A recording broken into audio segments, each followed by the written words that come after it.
puppies and kittens, welcome to another episode of Blasphemers Bible. If you're looking for reading Joseph Smith tomorrow, we're not doing that one tomorrow. We're skipping a day for that. And our final reading, it looks like, of reading Joseph Smith will be a week from tomorrow. And so that'll be fun. We'll be done with that awful buck. But we're going to be stuck in this one for a good long while. Joey. Lawrence, what do you say? Yeah, it's gonna be a while. I think at this point we were maybe 100 episodes in about, so that was 2 years. So we got maybe 4 more to go. Yeah, Brilliant. I can do that, but yeah, I think it shows that the fan fiction never lives up to the original. Yeah, well, that's true. Actually, I have to confess it is true. We started I'm them gonna at the be same clear here. time. Controversial.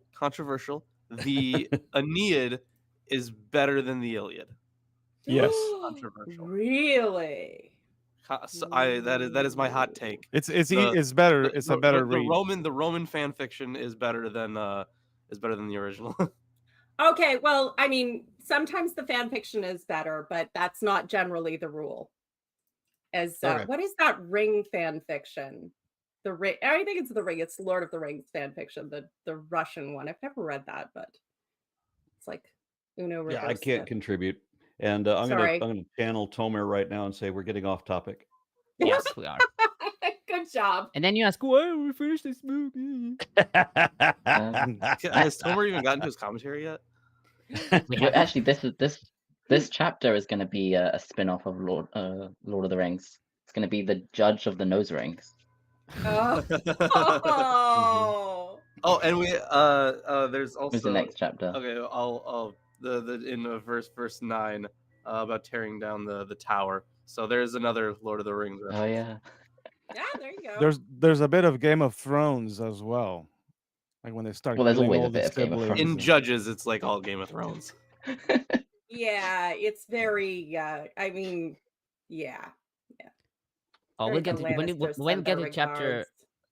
when we'll get to chapter 9. It's going to be fun. Yeah, Okay. Abimelech is Well, crazy. The King who is Gideon. reading today? I I volunteer think put Lawrence. his hand up. No, I mean I suppose That I was a can. mistake. Yeah. Go for Let's see. Yeah. All right. Read up to 21. Let me grab my. I could read out of from any, but I'm going to read out of the SBL. Study Bible. Ooh. Just a little easier to read out of these ones, anyways. All right. So, chapter 8. Then the Ephraimites said to him, "What have you done to us, not to call us when you went to fight against the Midianites?" And they upbraided him violently. So he said to them, "What have I done now in comparison with you? Is not the gleaning of the grapes of Ephraim better than the vintage of Abiezer? God has given into your hands the captains of Midian, Oreb and Zeb. What have I been able to do in comparison with you?" When he said this, their anger against him subsided. Then Gideon came to the Jordan and crossed over, he and the 300 who were with him, exhausted but still pursuing. So he said to the people of Succoth, "Please give some loaves of bread to my followers, for they are exhausted, and I am pursuing Zebah and Zalmunna, the kings of Midian." But the officials of Succoth said, "Do you already have in your possession the hands of Zebah and Zalmunna, that we should give bread to your army?" Gideon replied, "Well then, when the Lord has given Zebah and Zalmunna into my hand, I will trample your flesh on the thorns of the wilderness and on briars." From there he went up to Penuel and made the same request of them. And the people of Penuel answered him as the people of Succoth had answered. So he said to the people of Penuel, "When I come back victorious, I will break down this tower." Now Zebah and Zalmunna were in Karkor, with their army, about 15,000 men, all who were left of all the army of the people of the east. For 120,000 men bearing arms had fallen. So Gideon went up by the caravan route east of Noba and Yogbeah and attacked the army, for the army was off its guard. Zebah and Zalmunna fled, and he pursued them and took the 2 kings of Midian, Zebah and Zalmunna, and threw all the army into a panic. When Gideon, son of Joash, returned from the battle by the ascent of Heres, he caught a young man, one of the people of Sukkoth, and questioned him. And he listed for him the officials and elders of Sukkoth, 77 people. Then he came to the people of Sukkoth and said, "Here are Zebah and Zalmunna, about whom you taunted me, saying, do you already have in your possession the hands of Zebah and Zalmunna, that we should give bread to your troops who are exhausted?" So he took the elders of the city, and he took thorns of the wilderness and briars, and with them he trampled the people of Sukkoth. He also broke down the tower of Penuel, and killed the men of the city. Then he said to Zebah and Zalmunna, "What about the men whom you killed at Tabor?" They answered, "As you are, so were they, every one of them. They resembled the sons of a king." And he replied, "They were my brothers, the sons of my mother. As the Lord lives, if you had saved them alive, I would not kill you." So he said to Jether, his firstborn, "Go kill them." But the boy did not draw his sword, for he was afraid, because he was still a boy.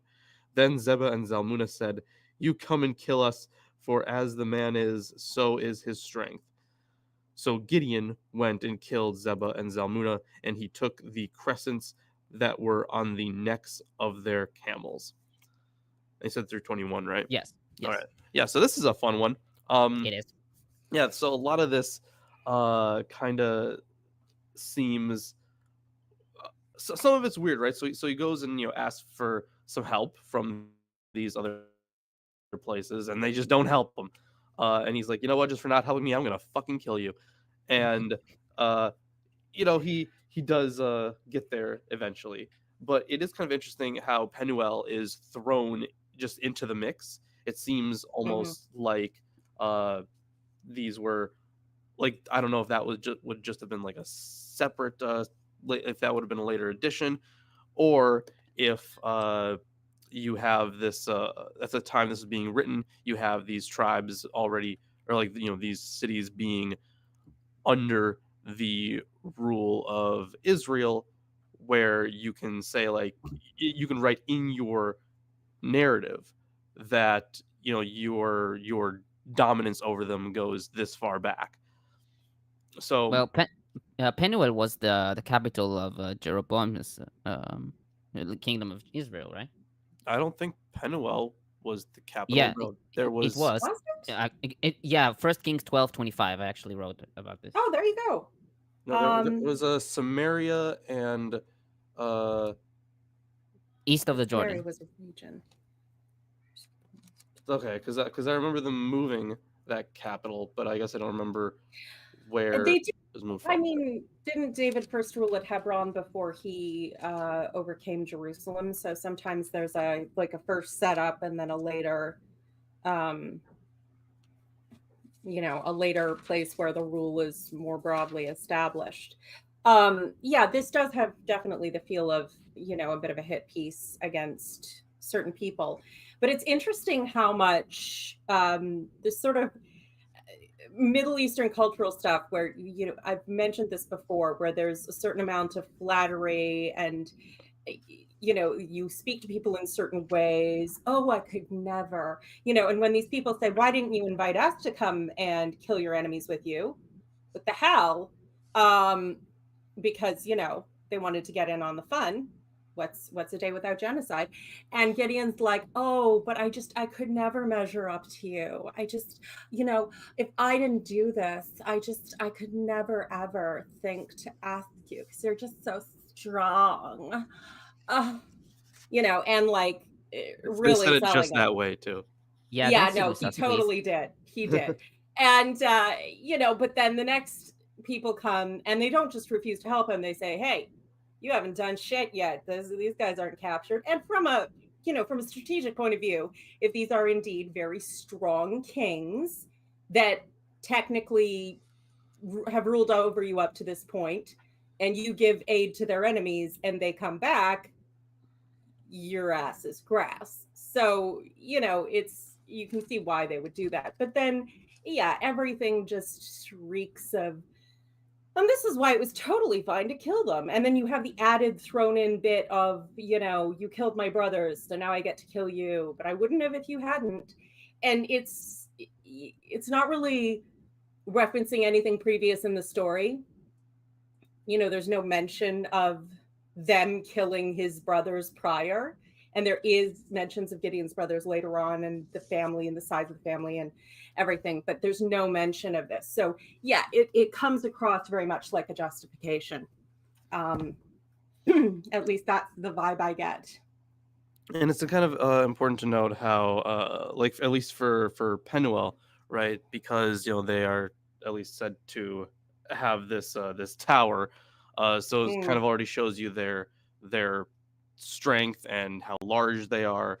Because instead of just being some small town, like they got like a fucking barricade and shit, and plus like the like tower imagery itself. Is used for multiple things, right? So strength is one of them, but then it's also used for like seeing far, right? Your power is overarching, I guess. It spans. Phallic. It's very Well, phallic. I mean phallic, yeah, but like because you see very far from the top of a tower, your actual like the area that you rule over is pretty big. Everything the light touches. Yeah, stuff like that, yeah. So I kind of got a bit of that motif there as well. Okay, I'll start my commentary. First, on verse 2, aren't the gleanings of Ephraim's grapes better than the full grape harvest of Aviezer? Niditch comments, set in the syntax of a rhetorical question, the form of the proverb exhibits the typical pattern X better than Y, as found in Proverbs 22:1 and Ecclesiastes 7:1. The author portrays a typical setting for the deploying of a proverb, or mashal in Hebrew. This brief speech act draws a comparison between a present situation or event and some metaphorically relevant motif, scene, or story that reduces tension or resentment in an interaction between groups or individuals who are protective of their status. The proverb deflects anger and prevents overt confrontation or violence. In a self-effacing way, Gideon graciously compliments the Ephraimites for their superior valor and accomplishments. He states obliquely through the saying and then overtly in its interpretation that the Ephraimites have, after all, captured the greatest prize of battle, enemy leaders. This accomplishment makes his own conquest pale by comparison. Thus, the gleanings, quote unquote, gathered by Ephraim, the grapes merely left behind after the harvest, are better than the vintage, quote unquote. That is, the best that Gideon of the clan of Abiezer could accomplish. On verse 4, exhausted yet keeping up the pursuit. Hebrew Bible reads, Ayafim verodefim, tired and pursuing. Sasson writes that the men who followed Gideon must have been famished, yet the Hebrew gives us tired. Thus, Alexandrinus reads tired and famished, reading re'evim instead of rotfim. Vaticanus has famished and pursuing, replacing ayafim with re'evim. Vitus Latina reads weak and hungry. While some scholars, like Amit following Bernie, amend the text, most commentators keep the MT reading, with Fernández-Marcos writing that, quote, exhausted and pursuing, end quote, should be understood as a hendiades, and that the MT is preferable by the appearance of the same verbs in verse 5. Well, genocide does make you tired and hungry, it's a lot of work. On verse 5, Zevach and Salmuna. Scholars generally agree that these names are from Old Southern Arabic.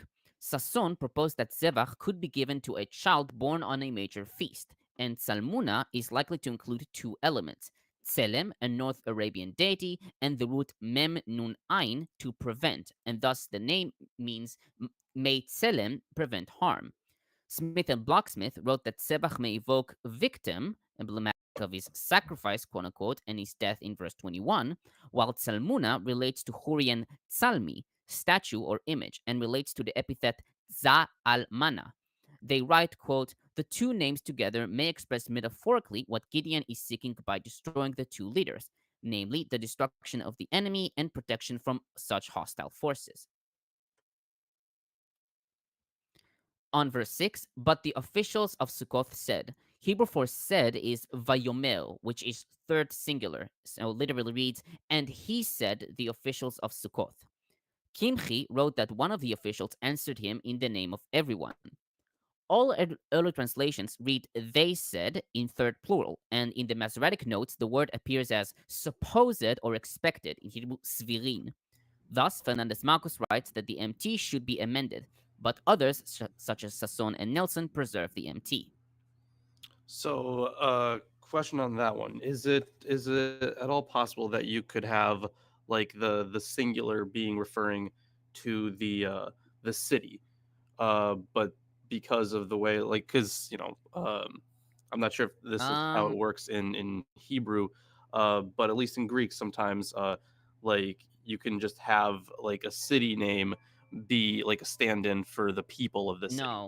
No, because the sentence is Vayomer Sarei Sukkot, which means like the chieftains of Sukkot said. So you have Vayomer and afterwards the chieftains of Sukkot. Okay, which indicates that they spoke. It's not like the city spoke. No, I get that. Yeah. All right. Okay, now on that same verse, do you already have the hands of Zevach and Salmuna in your possessions? This one's gonna be Some fun. some commentators, like Amit and Smith and Bloch-Smith, see this as a rhetorical question. Others see their question as reflecting the practice of cutting off the hands of enemies. Sasson, for example, writes that cutting off hands, penises, or foreskins in 1 Samuel 18:25-27, and tongues is done to arrive at a reasonable account of soldiers killed. He also notes that Achmose, son of Ebana, left an account of his rise in the armies of the Egyptian New Kingdom, where he repeatedly alludes to cutting off the hands of enemies to prove his prowess, for which he receives rewards. Vitus Latina reads the head of Zevach and Salmuna. Yeah, so there is a bunch of evidence about cutting off the hands for the count. There is an inscription at is it? I think it was Medinet Habu. I think it was like during the time of Ramses III. Right? There's literally the guy. I think it's like Ramses III. There's literally a guy that's counting hands. Like he's just standing over a pile of hands and counting them.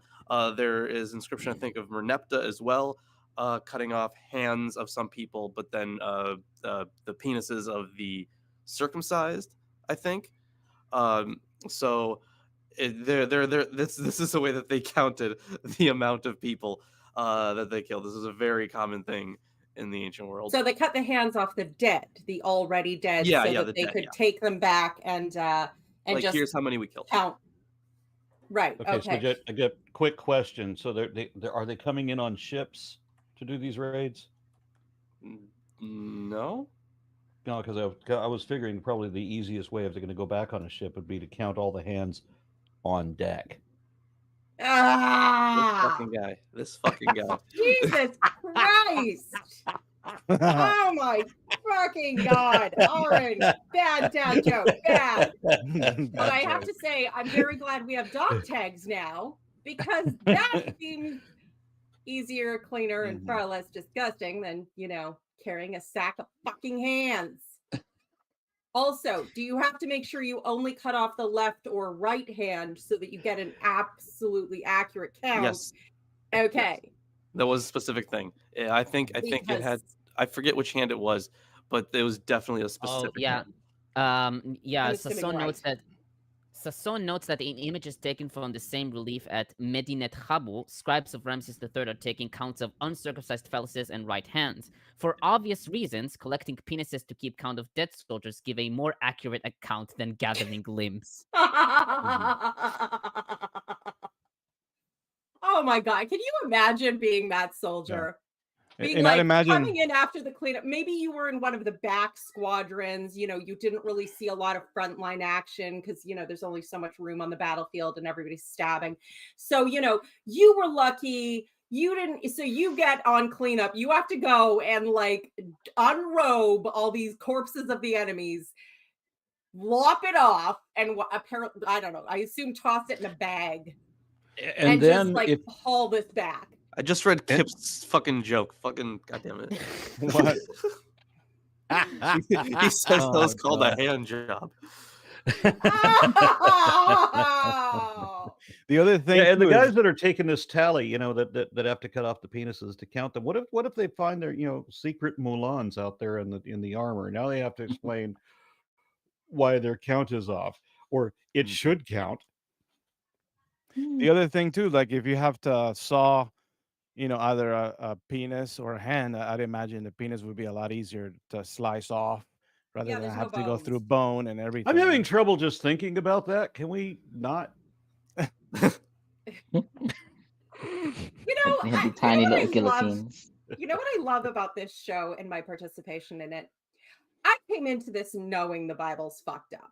All kinds of fucked up. There is nothing in the worst moment of Game of Thrones that is more fucked up than the shit you see in the Bible.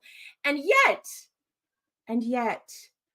this has taught me so many new and wonderful ways in which the Bible is incredibly fucked up. It's just like, it's you know, it's a Matryoshka doll of fucked upness. You go deeper and deeper in, and it's so much more fucked up than you thought. It becomes fractal. Okay, so I'm going to read a couple of comments. Saleman offers $4.99. Thank you. And says, I want to study the Bible, even though I'm an atheist. Which version do you recommend I read? Okay, well, Also, Aaron, do you like the band Disturbed? My wife is more the Disturbed. I'm more in this moment. first of all, Disturbed. I remember the mid 2000s. That was fun. No, I like Disturbed. Been a while since I listened to them though. But yeah, for if you want to study the Bible as an atheist, if you're looking for like one version, the thing is, I always recommend like detailed commentaries over everything. But the thing is, those are filled with jargon a lot of the time. So if you want to get like one like good like solid translation that does come with some notes, you could get the SBL Study Bible. It is quite good if you're like just starting that kind of stuff. Although its notes aren't like super, actually they're not very detailed at all. But just have some fun with it and get one that has pictures. I recommend the Brick Bible.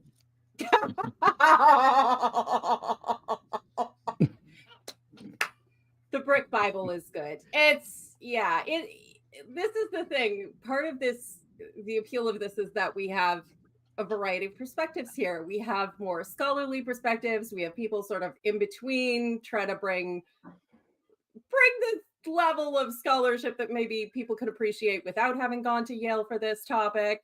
And, you know, we have the Jewish perspective and all of the commentaries throughout history. So there's a lot to be gleaned here. But I mean, it's a topic that people have spent their entire lives on. And I don't think that's the best use of a life. But at the same time, you know, you got to balance. And finding good commentary and exchange like this. I mean, I find the humor makes the atrocities go down easier, so that always helps. And then we have a comment from SJL who says offers $5. Thank you. Says a few years ago, I would not have believed I could read this BS. You guys make it bearable, even though I could read much faster by myself. Yeah, the thing is, there's always like the difference between reading and then understanding, right? But because this book or this compilation of books is so fucking old, you need the commentary. You just need it. If you go into it thinking you're gonna understand it just like without having like all that historical context, you're just gonna look stupid. Um, there is so many things that are referenced that like you just wouldn't know about unless you read like some related history books. Uh, and it's definitely a lot more fun to read it this way, right? I Um, agree. It's way more fun. Yeah. Absolutely. Oh, there is I think it's Yale. Might be Anchor Harvard, but I Bible. think it's Yale. They did a series of their like intro. Oh, look at the kitty! It's just like my kitty. They did a series. They basically put the lectures from their intro to the New and Old Testament online on YouTube for free, and it's like the baseline course. So it's going to cover, some of the really established scholarship. You're not going to get into, the cutting edge arguments over this, that, and the next thing, but it's going to give you a good baseline to start from and to decide how much more you want to put into understanding the history and context. So that's a pretty good place to start. That it's a time commitment, but it's not never ending. And then Eric Wander gifted one RN Raw membership. Okay. And where are we at now? 7. 7. Okay. Okay, I'll continue. Oh, I also do want to note. Did you guys? I just found this out the other day. Did you guys see that they have Thomas Romer working on a Genesis commentary for Hermenia? Yes, I noticed this. Yeah, Did not see that this. is exciting. A date has not been announced, I don't think, but that is going to be awesome. Thomas Romer is great, and honestly, anything on Genesis from Hermenia would be wonderful. Yeah, there's also Anchor Bible commentary on Genesis 1 through 11 by Handel coming this September. Yeah, I think David Carr also released a commentary on Genesis 1 through 11 recently. I need to pick that one up. Okay, I'll continue. Now on verse 7, I will tear your flesh with desert thorns and briars. The Hebrew for tear is dashti, from the root dalet yud shin or dalet vav shin, to tread or thresh. Kimchi writes, I will strike you with thorns upon your flesh. Smith and Bloch-Smith write, Gideon promises literally what Tiglath-Pileser III expresses by way of a simile, quote, I trampled down the land beat Amukani like a threshing sledge, end quote. The agricultural practice of threshing, Dalet Vav Shin, entails crushing by beating with a stick, as seen in Isaiah 28-27, or, for large quantities of grain, animals dragging wooden boards spiked with flint blades over the stalks, Deuteronomy 25:4, Isaiah 41:15, and Amos 1:3. The latter method is likely the metaphor intended here. The root is used for destroying enemies, seen in Amos 1:3, compare Micah 4:13 for Zion as the thresher of the nations. Drawing from the realms of agriculture and wild plant life, this concrete and vivid image of threshing an enemy entails a shaming, painful punishment. Nelson sees an ironic flavor, quote unquote, in this act in view of Gideon's clandestine threshing in 6:11. Clandestine. Yeah. On verse. Yeah. Sorry, Uh, I was just thinking fair. On verse 8, Penuel. The name means face of God. Jacob gives the name Peniel to the place where he wrestled God, as seen in Genesis 32:30-31. Butler notes that Penuel served as Jeroboam's capital city east of the Jordan, 1 Kings 12:25.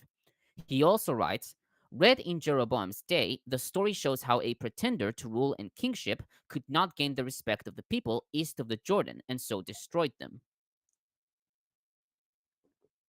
On verse 12, routing their entire army. Hebrew for routing is hecherid, from the root chet resh daled, to tremble or be terrified, according to BDB Dictionary, Niditch, and Nelson.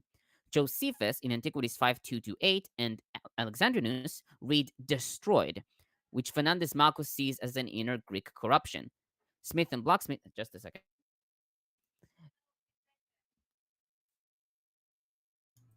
Smith and Bloch-Smith note that some commentators suggested amending the text to cherem, to put to the ban. They write, however, that this emendation misses, quote, misses how the belated detail here about the camp trembling charad functions as a story-ending note, reversing the Israelite trembling described by the same root in 7.3, end quote. Butler notes DCH, or Dictionary of Classical Hebrew, reading of scatter. I'll be right back. Okay. So, other commentary let's jump into. Matt White, I don't know what that was about. Matt White says, Aaron, recent news Tucker Carlson had an arsehole transplant. Stop press. The arsehole rejected him. Yes. Thank you. Yeah, someone mentioned, Dr. He Kip mentioned already that has an it's extra one in 50 his face. I don't know what he would need one more for. Yeah. Okay. What were you saying, Isaac? Dr. Kip mentioned that it's his 51st birthday this week. Yes. Oh, Happy yeah, birthday, Dr. Kip. 51? Man, Yeah. all right. He looks younger than that, honestly. You look great, Kip. Good for you. Okay, I'll continue. On verse 13, pass of charis, in Hebrew, milemala hacharis, literally from up to the haris. Early translations vary regarding this phrase. Vaticanus reads, above the battle of Charis, Peshita, the ascent of Hades, or Hades. Vulgate and Targum reads, before sunrise, reading Cheres as sun, as in Job 9:7. This reading is supported by most traditional commentators, and it appears in KJV before the sun was up. Ditrani sees Cheres as Timnat Cheres, the place where Joshua was buried, according to Judges 2:9. Fernández-Marcos writes that the variations are, quote, exegetical, confronted with a toponym no longer identifiable at the time of the translations, end quote. He sees no reason to amend the MT. That's certainly On- conceivable. On verse 16, taught the men a lesson by punishing them. Hebrew for taught is yodah. The exact meaning of this word is unclear. The root yud daled ain means to know or to teach. Targum reads, he dragged the men of Sukkoth upon them. Peshita, he tortured. Fernández-Marcos writes that both preserve MT's root daled vav shin in verse 7. Nelson writes that the MT resulted from a graphic confusion between ain and shin. Alexandrinus and Vulgate reads cut in pieces, reading Vayedash. Fernández-Marcos suggests amending the text and notes Barthelemy's opinion that, quote, it is highly probable that the Proto-Masoretic text read Vayedash here, end quote. Niditch, however, preserves MT and reads, and he educated, quote unquote, the men of Sukkoth with them, and writes, quote, each version works well enough and reflects the oral style variation that characterizes the manuscript traditions. Educated by means of torture. How very Christian. Yeah. Anyone Now- wonder why? Like, how is it? What's the likelihood that this young boy, from in verse 14, like he could actually know how to write at that time, and then also recall the 77 people from the leaders among them? Like, what's that about? It's supposed to be like a young man someone who's like young enough to be loose-lipped, but old enough to know the data. Well, according to Smith and Bloch-Smith, a list of personal names represent the basic level of scribal production after learning the alphabet.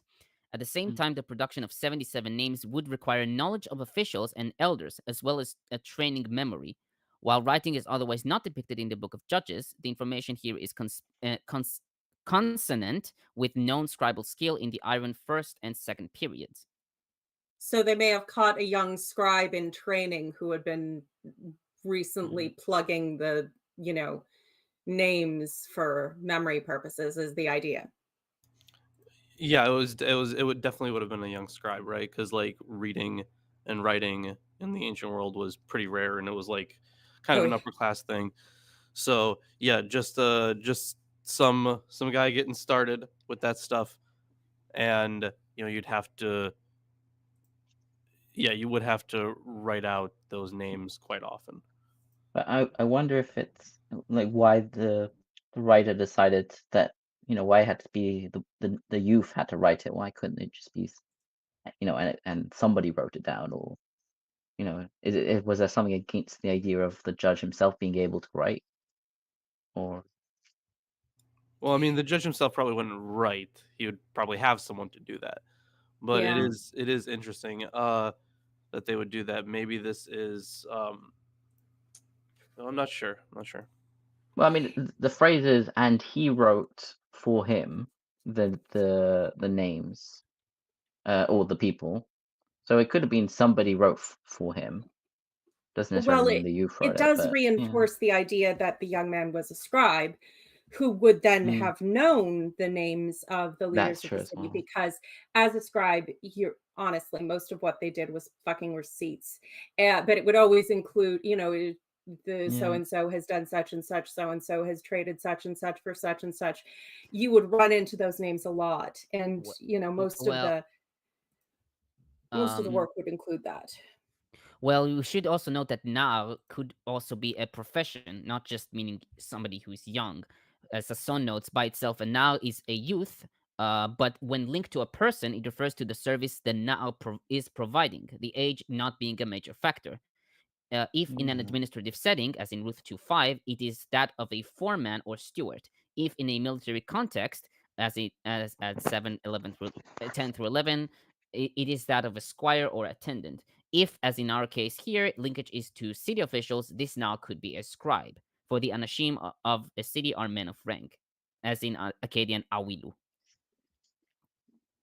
Hmm. Okay, I'll continue on verse 17. Gideon did not threat to kill the townspeople, but only to destroy their tower, in verse 9. Kimchi writes that perhaps they fought against him when he came to destroy their tower. Butler notes Bloch's observation, quote, he acted like a general out of control, no longer bound by rules of civility, let alone national loyalty, end quote.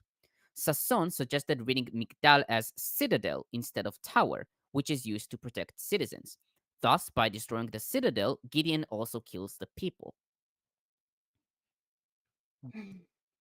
On verse 18, what kind of men did you kill at Tabor? The word translated to what is apho, which generally means where. So if read that way, Gideon asks, where are the men which you killed at Tabor? But from their response, it seems like apho should be read as what kind of people were they? As seen in Vitus Latina, the Lucianic Recension, and Vulgate, followed by Kimchi, Gersonides, and KJV. Kara writes that Gideon asked them where their bodies were so he could go and bury them. Some modern commentators like Butler, Niditch, and Nelson keep the MT, with the latter writing that Gideon's question, quote, perhaps calls mocking attention to the fact that they are not anywhere now, end quote. Smith and Bloch-Smith read, how were the men whom you killed at Tabor? On verse 19, Smith and Bloch-Smith comment, Gideon characterizes the men slain at Tabor as my brothers and the sons of my mother. The expressions appear in poetic parallelism in Hebrew, for example, Genesis 27:29, Psalms 50:20, 69:9, Ugaritic and Akkadian, for example, Esarhaddon's vassal oaths. In Gideon's case, these unnamed figures belong to his maternal line, as opposed to other sons of his father born to other women. These are Gideon's closest blood relatives, and their death means the single greatest personal loss that Gideon and his line could suffer.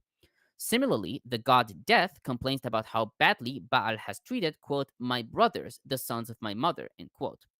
Gideon's expression captures the hurt and affront to him represented by their deaths, a potential threat to his power and lineage, and also to his allies and others under his protection. On verse 20, Butler comments, Gideon then commands Jether, his oldest son, to execute the Midianite kings. This, quote, places his son in an awkward position, end quote, according to Bloch. But like his father, Jether fearfully refuses his first opportunity, 627 and 710. Thus, Bloch sees the narrator portraying Jether as, quote, an alter ego of Gideon's former preferred self, end quote, saying, quote, the lad had not yet grown up and developed a stomach for violence, end quote, as had his father. Younger expresses a similar thought, quote, Jether serves as an antithesis to his father, and points up the contrast between Gideon as he was and Gideon as he is now, end quote. Here again, we must ask what motives lie behind Gideon's command. Is he seeking to provide leadership and war experience for his son? Or is he passing off an unwanted part of his job to the candidate least likely to rebel and most likely to be seen as next in line to do the job? It might be to set up a reason why there would be a different successor. Is my guess. Oh, the inclusion in the story. Yeah, that I could certainly see that if the boy didn't have the stump. Although we're not told how old he is. I mean, technically, if you're considered an adult at 13, I'm not sure. Although the men of war are supposed to be 20 or more, but Either way, this would have been a young guy. But the thing is, the power is going somewhere else after Gideon dies. true. So, yeah, but it is interesting that would even, like maybe there was in some groups they had this idea of a what's it called? Like if you're doing it by lineage, Hmm. what's that called? I don't know. It's a common phenomenon. Patrilinear ancestry. Heredity? Yeah. What did we say? Yeah, hereditary. Yeah, there you go. Okay, that's the word I'm looking Thank for. you. Yeah. Hereditary, yeah. So if it's if there were a group that thought that that kind of rule needed to be passed down through your Hereditary. lineage, in a hereditarily, then it would make sense to include something like this to be like, okay, well, it's actually going to be some other guy. Yeah. A hit on why. And that's actually, you see a lot of Mhm. reflections of that. I think we forget sometimes because, we've lived in democracies for so many years that a lot of authority and a lot of, that came from heredity and, the Catholic Church, because of course no one is allowed to legitimately have kids anyway in their power structure, the passing on of authority with the, what is it called, the magic that comes from touching hands on people who, the people who Jesus touched. But it's sort of a substitute for that. But you see them both building up and cutting down this idea of specific lineages. The idea that even in later constructions and forgeries like Daniel, that the kingship has to go to the line of David. That was because they're writing against the one group taking power in Israel at that time, whose name is my mind is blanking on. But it's the change of the priesthood from the specific Aaronic line to a different one in the days of David. You'll see that too. There's a hit piece as to, because someone in this line did a bad thing or didn't do a thing they were supposed to do, then, someone else will inherit the authority. And actually, I think probably the closest thing you see today is in the Islamic world, the imams who wear, I think it's the black turban. I could be, there was like white and black turbans, but I think it's the black turbans are only worn by those who claim direct descent from the Prophet Muhammad, which apparently you can get if you know the right people to bribe. But you have to, come up with a lineage that descends you from the Prophet Muhammad. And then of course they're given extra veneration and consideration. And I think one of the main points that perhaps the text is trying to make here is that outside of there being a lineage that sort of maintains order as to who keeps the crown and whatnot, that you have chaos. It's just that Yeah, at this moment, it's sort of like, it seems like just Yahweh is allowing the people to just try to do their own thing. And then see, this is gonna happen. Y'all are gonna kill each other and whatnot. And so then he comes in and put in order as to there where. was no king, so everyone did what was right in their own eyes. Yeah, It's definitely. yeah, And then the power jumps around without a right. lineage because of the judges. You're just sort of Yeah. And what's interesting to me is that this is not a new thing. It's not an innovation. I think the Egyptians had already sort of figured that out, in how oh, they preserved, who was the pharaoh had to be the firstborn male child. And that way you don't have like competing clans or competing families over the throne, because it's well established it has to be through this bloodline and nothing outside of it. That just creates more chaos. It keeps things stable, which at this point in human development is Right. probably your number one priority.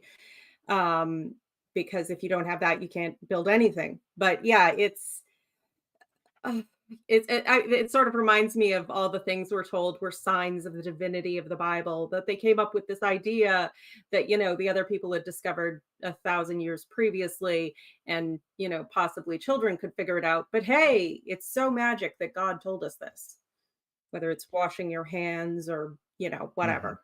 There's a whole list. I'm seeing the comments, but before we'll get into it, I have 2 more comments, and then we'll get to the YouTube comments. So on verse 21, come do it yourself, as is the man, so is his strength. Kimchi writes that they've asked for Gideon to kill them, since he is experienced in war, and thus can kill them quickly, in contrast to his inexperienced son. Niditch writes that the king's request portrays them as noble enemies, quote unquote, negotiating their own execution, asking Gideon to kill them since it befits their mutual status. The use of the proverb, quote, serves as powerful oblique speech, end quote. And finally, on the ornaments, Hebrew saharonim. The word saharon means moon or crescent, according to Biblia Dictionary and Halot. This reading is found in the Septuagint, Peshitta, and most traditional and modern commentators. Vulgate reads ornaments and bosses, and Targum and Kara, Targum and Kara reads chains. Abravanel writes that these were neck armors for camels, so that arrows won't hit them.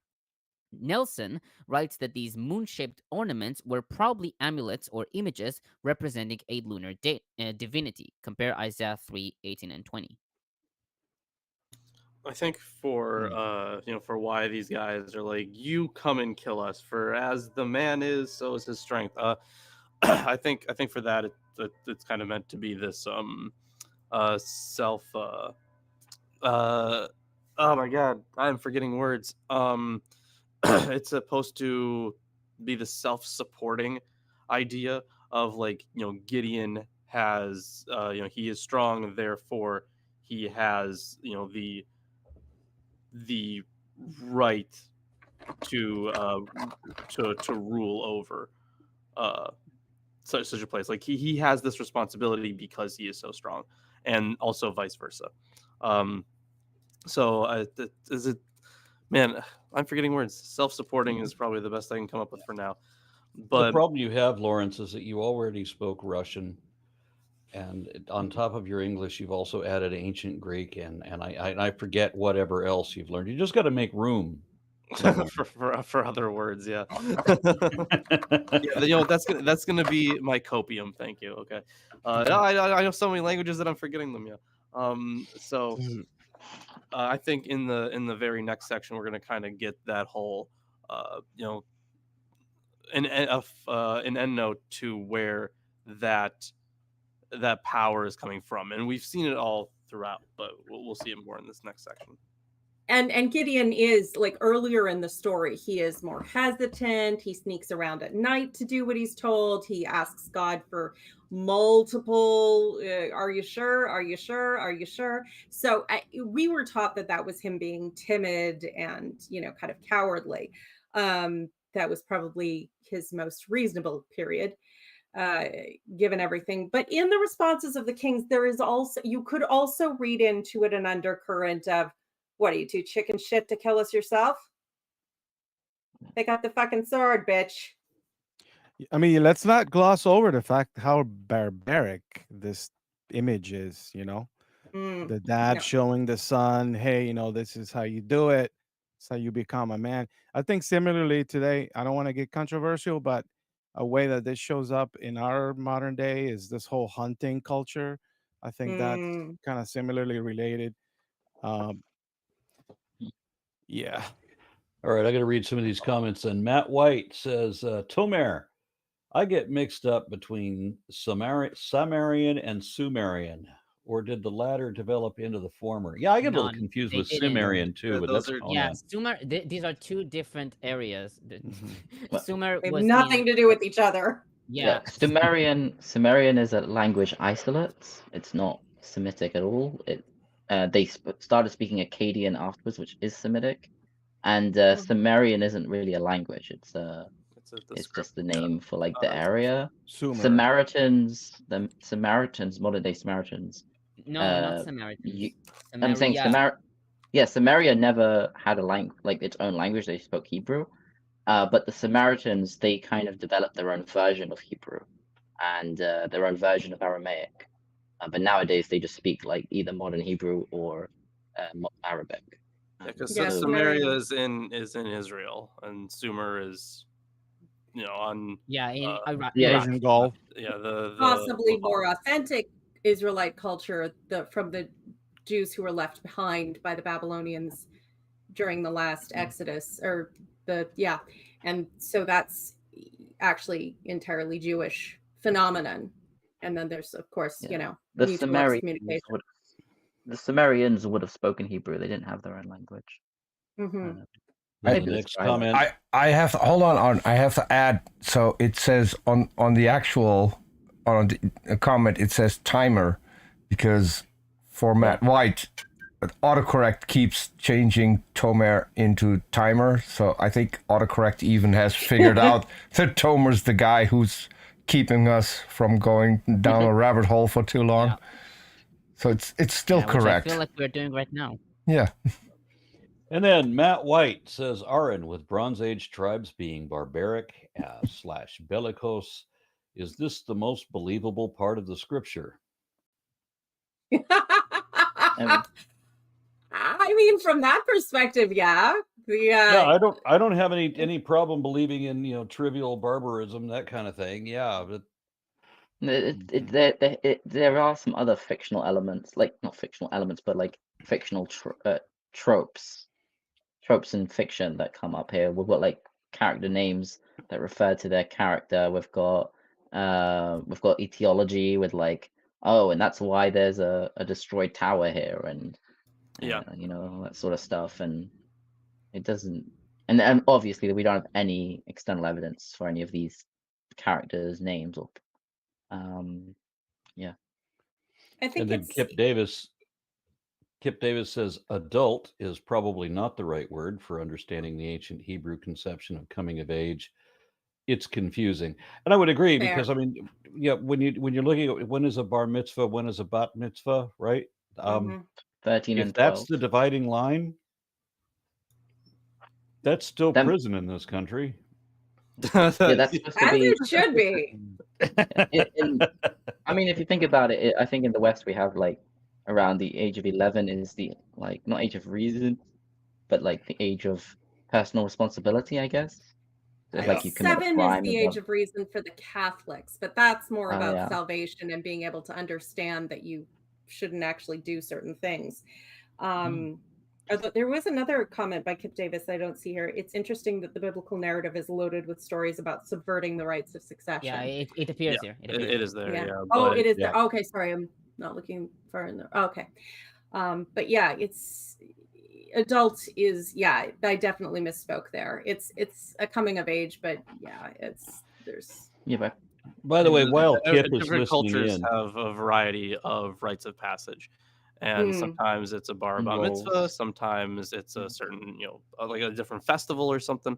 There are lots of different ways to do it. In Greece, there was actually one way that you would go from one state, like if you were like a girl in ancient Greece and you were becoming a woman, one of the rights that you could do was actually participate in the games, in like one of the sacred games. But like the thing is, while they had like strictly male games like the Olympics or something, they also had a parallel female only games. I think it was being held at the same time. So it was that was like one way in which you could, that was one rite of passage. Okay. All right, then I'd be happy to see the female games. I'll sign up for the mud wrestling match and sorry, and the pillow fight contests. Sorry, I had to Ah. do that. What about Turkish oil wrestling? Ooh, yeah. And I used to. I'm not even. Well, no, I'm not going to talk Nope. about roller derby. Anyway, Kip Davis says first example of. Na'al. Help me, Tomer. Na'al. Na'al. Is that? Are you saying no? Or are you saying the word? Na'al. I'm saying the word na'al. Nah. It sounds like Na'al. Tomer saying, "No, fuck you. You're on your own. Read it, bitch." The first example of Na'al seems to not have applied to age, but to social distinction, usually determined by Orthodox sects. As I mentioned previously. Mhm. As opposed to Sex. heretical sex. I'm trying to figure out what Orthodox I think sects it might have is. meant SECT sects. If anyone else uses voice to text as much as I do, that sounds right to my ear. That could be, because now I'm thinking about unorthodox sects. Well, maybe he's saying- unorthodox maybe he's sex is saying- the best sex. Maybe he's saying that like a social distinction that in like modern times we think of there being like two or four social distinctions, you know, like an adult, male, adult, female, child, Mhm. boy, girl, or just Mm. child, and then they might have seen Na'ar as almost like a separate, distinct social role, which is usually determined by Orthodox sect. But Okay. maybe not. And then Okay. Kip Davis says, how many years before the few last Samaritan communities go extinct? I don't have the information for that math, but I think it's a question for us to ponder. yeah. Yes. I don't think we need to apply a number. Okay, so are we done with this? Chapter? There is Well, another the section. section. Yes. There's another section. I'll Okay. finish the chapter. Yes. So this is verse 22. Then the Israelites said to Gideon, "Rule over us, you and your son, and your grandson also, for you have delivered us out of the hand of Midian." Gideon said to them, "I will not rule over you, and my son will not rule over you. The Lord will rule over you." Then Gideon said to them, "Let me make a request of you. Each of you, give me an earring he has taken as spoil." For the enemy had golden earrings because they were Ishmaelites. "We will willingly give them," they answered. So they spread a garment, and each threw into it an earring he had taken as spoil. The weight of the golden earrings that he requested was 1,700 shekels of gold, apart from the crescents and the pendants and the purple garments worn by the kings of Midian and the collars that were on the necks of their camels. Gideon made an ephod of it and put it in his town in Ophrah, and all Israel prostituted themselves to it there, and it became a snare to Gideon and to his family. So Midian was subdued before the Israelites, and they lifted up their heads no more. So the land had rest 40 years in the days of Gideon. Oh, I'm sorry. Did they make an idol and nothing bad happened? More etiology. Yeah, and a few other things right on top of that. But yeah, Keep reading. absolutely. Jerubbaal, son of Joash, went to live in his own house. Now Gideon had 70 sons, his own offspring, for he had many wives. His concubine, who was in Shechem, also bore him a son, and he named him Abimelech. Then Gideon, son of Joash, died at a good old age and was buried in the tomb of his father Joash at Ophrah of the the Abzerites. Abizrites. As soon as Gideon died, the Israelites relapsed and prostituted themselves with the Baals, making Baal Berith their god.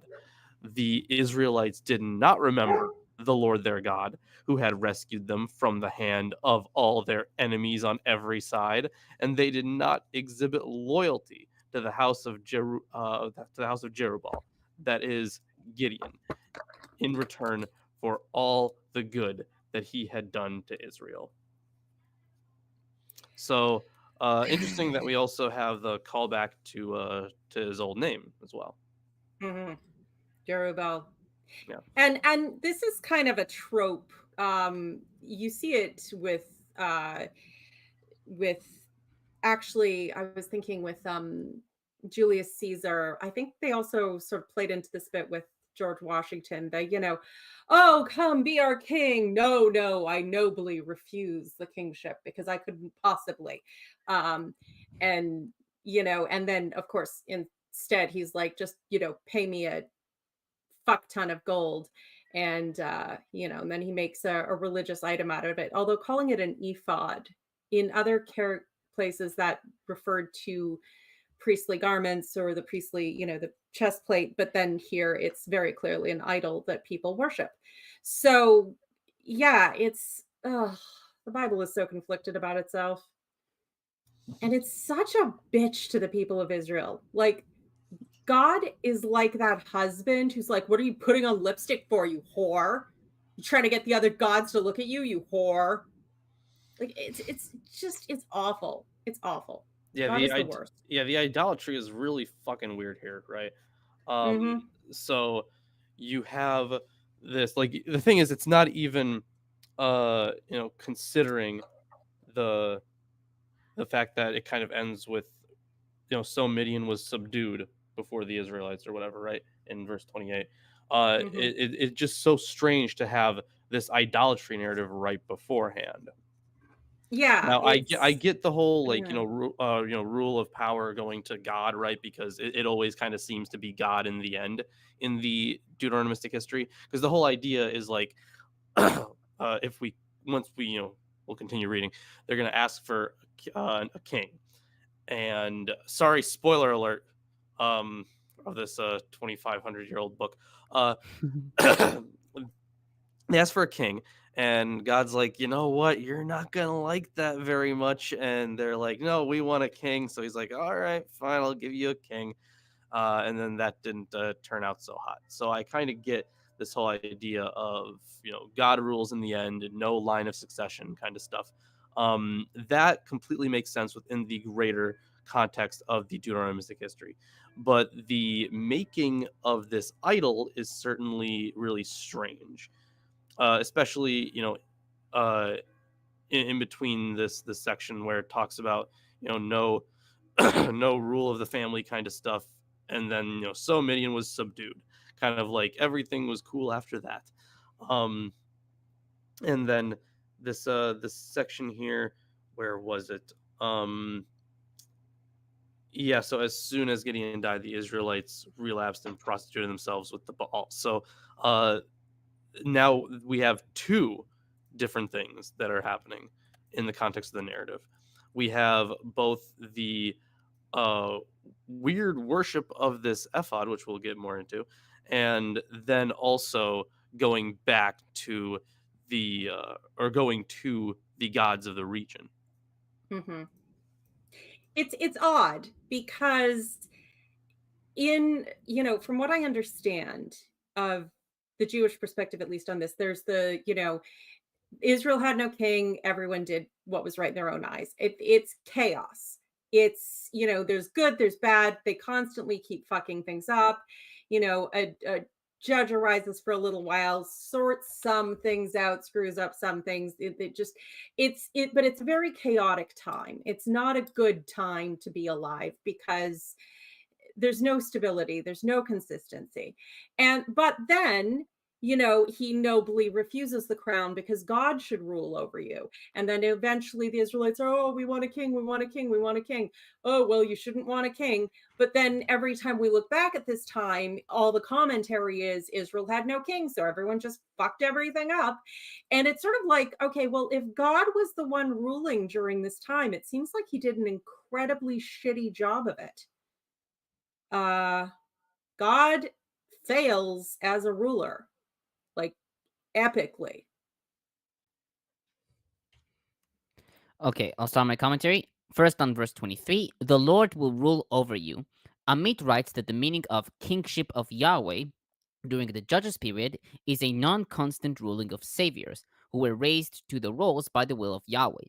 Smith and Bloch-Smith comment, four interpretations have dominated the understanding of Gideon's response. 1. Gideon is rejecting kingship. 2. He is rejecting it, but only insincerely. 3. He is protesting but not actually rejecting kingship. Or 4. He actually accepts it. The idea of an insincere demurral is taken as part and parcel of Gideon's negative behavior in verses 22 to 28, such as his installment of the allegedly idolatrous ephod. While verse 27b may serve as a negative coda in this episode, it is not so evident that verse 23 is part of that negative representation. Moreover, there is little in the wording that suggests that Gideon is insincere, nor is it evident that he is protesting but accepting kingship. Gideon's rejection is the most straightforward interpretation. Rather than a marker of Gideon's unstated royal aspirations, the purpose may be to present Gideon as a forerunner to kings without becoming one. It may also respond to and counteract a perception or prior tradition that Gideon was a king of some sort, as suggested by the description in verse 18, as well as the name of his son, Avimelech, my father is king, in verse 31. In context, it also serves to contrast Gideon with his son in 9 verses 1 through 6. You know, on reconsidering it, for like, I know I'm jumping a little bit ahead, but on reconsidering it, there is in the idolatry section, it's very aniconistic. So while the ephod might kind of call back to, like, you know, the actual religious institutions, I mean, the one that's here wouldn't have been used for that. It was incredibly heavy, apparently.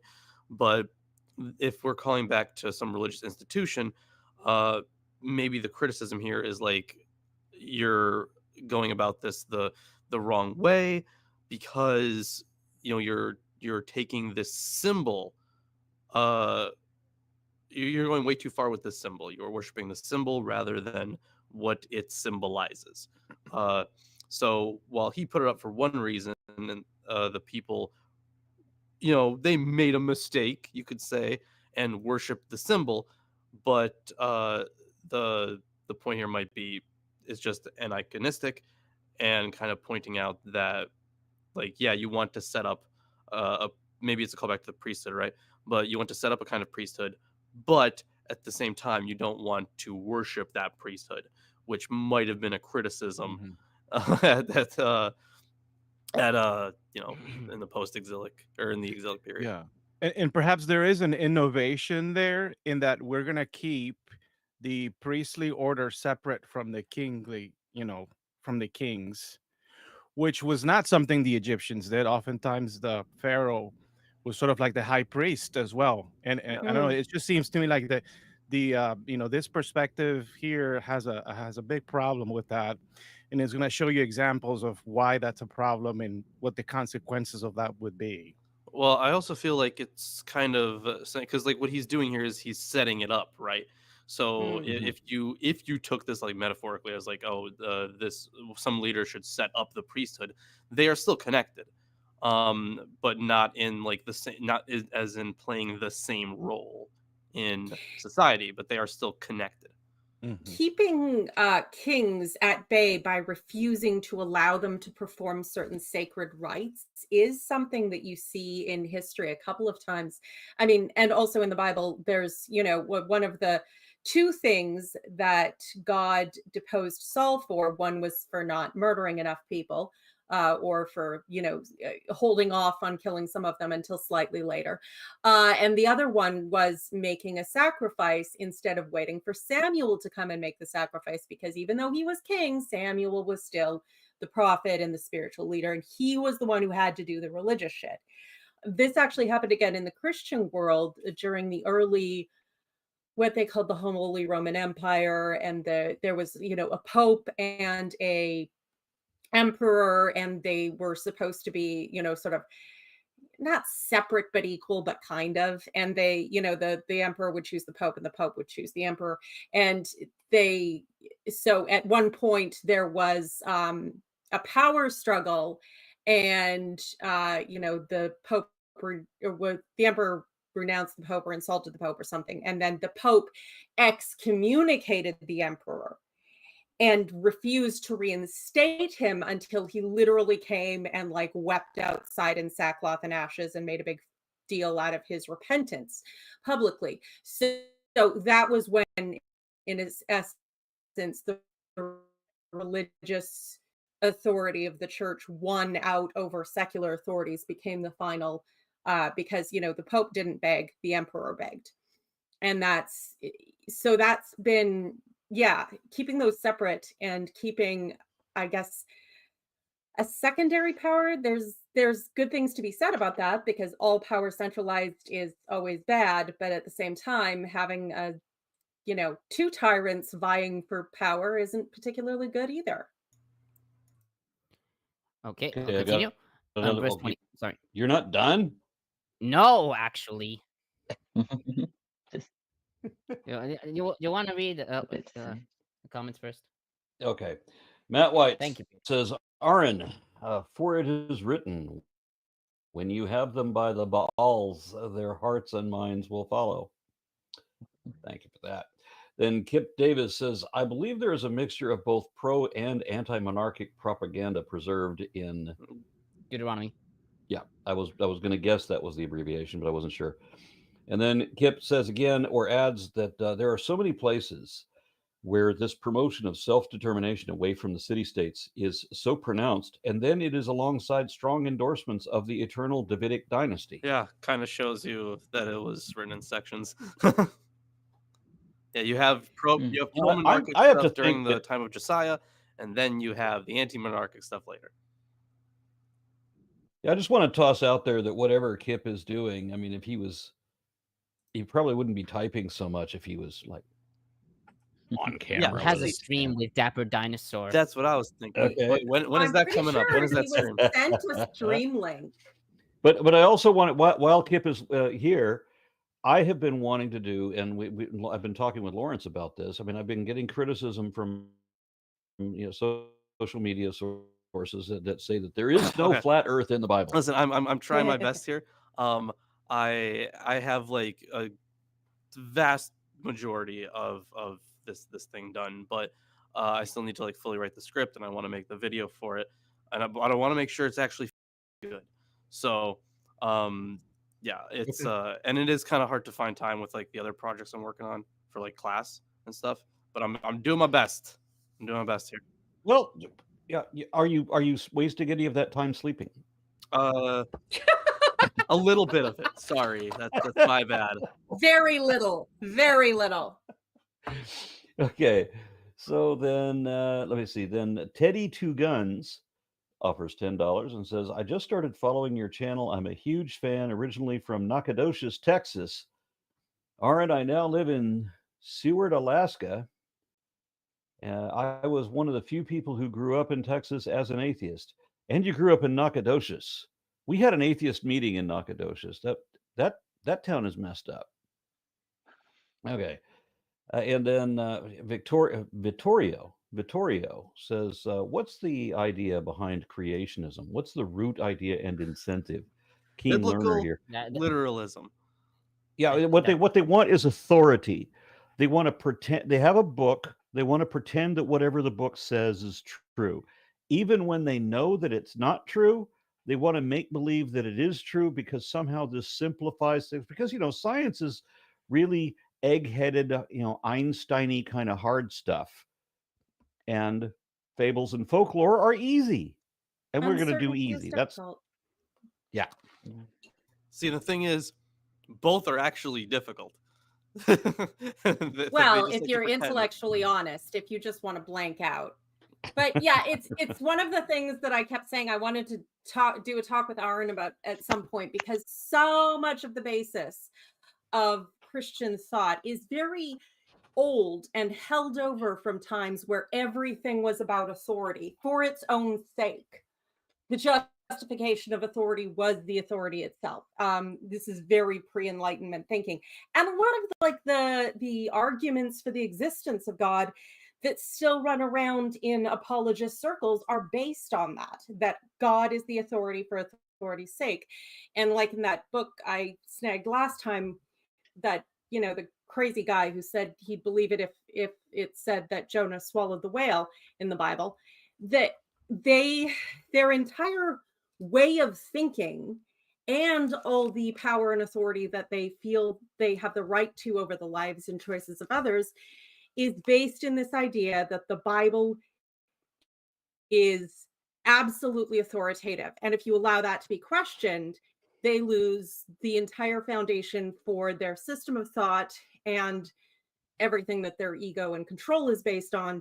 So yeah, they're totally willing to believe anything, no matter how ridiculous, to avoid that.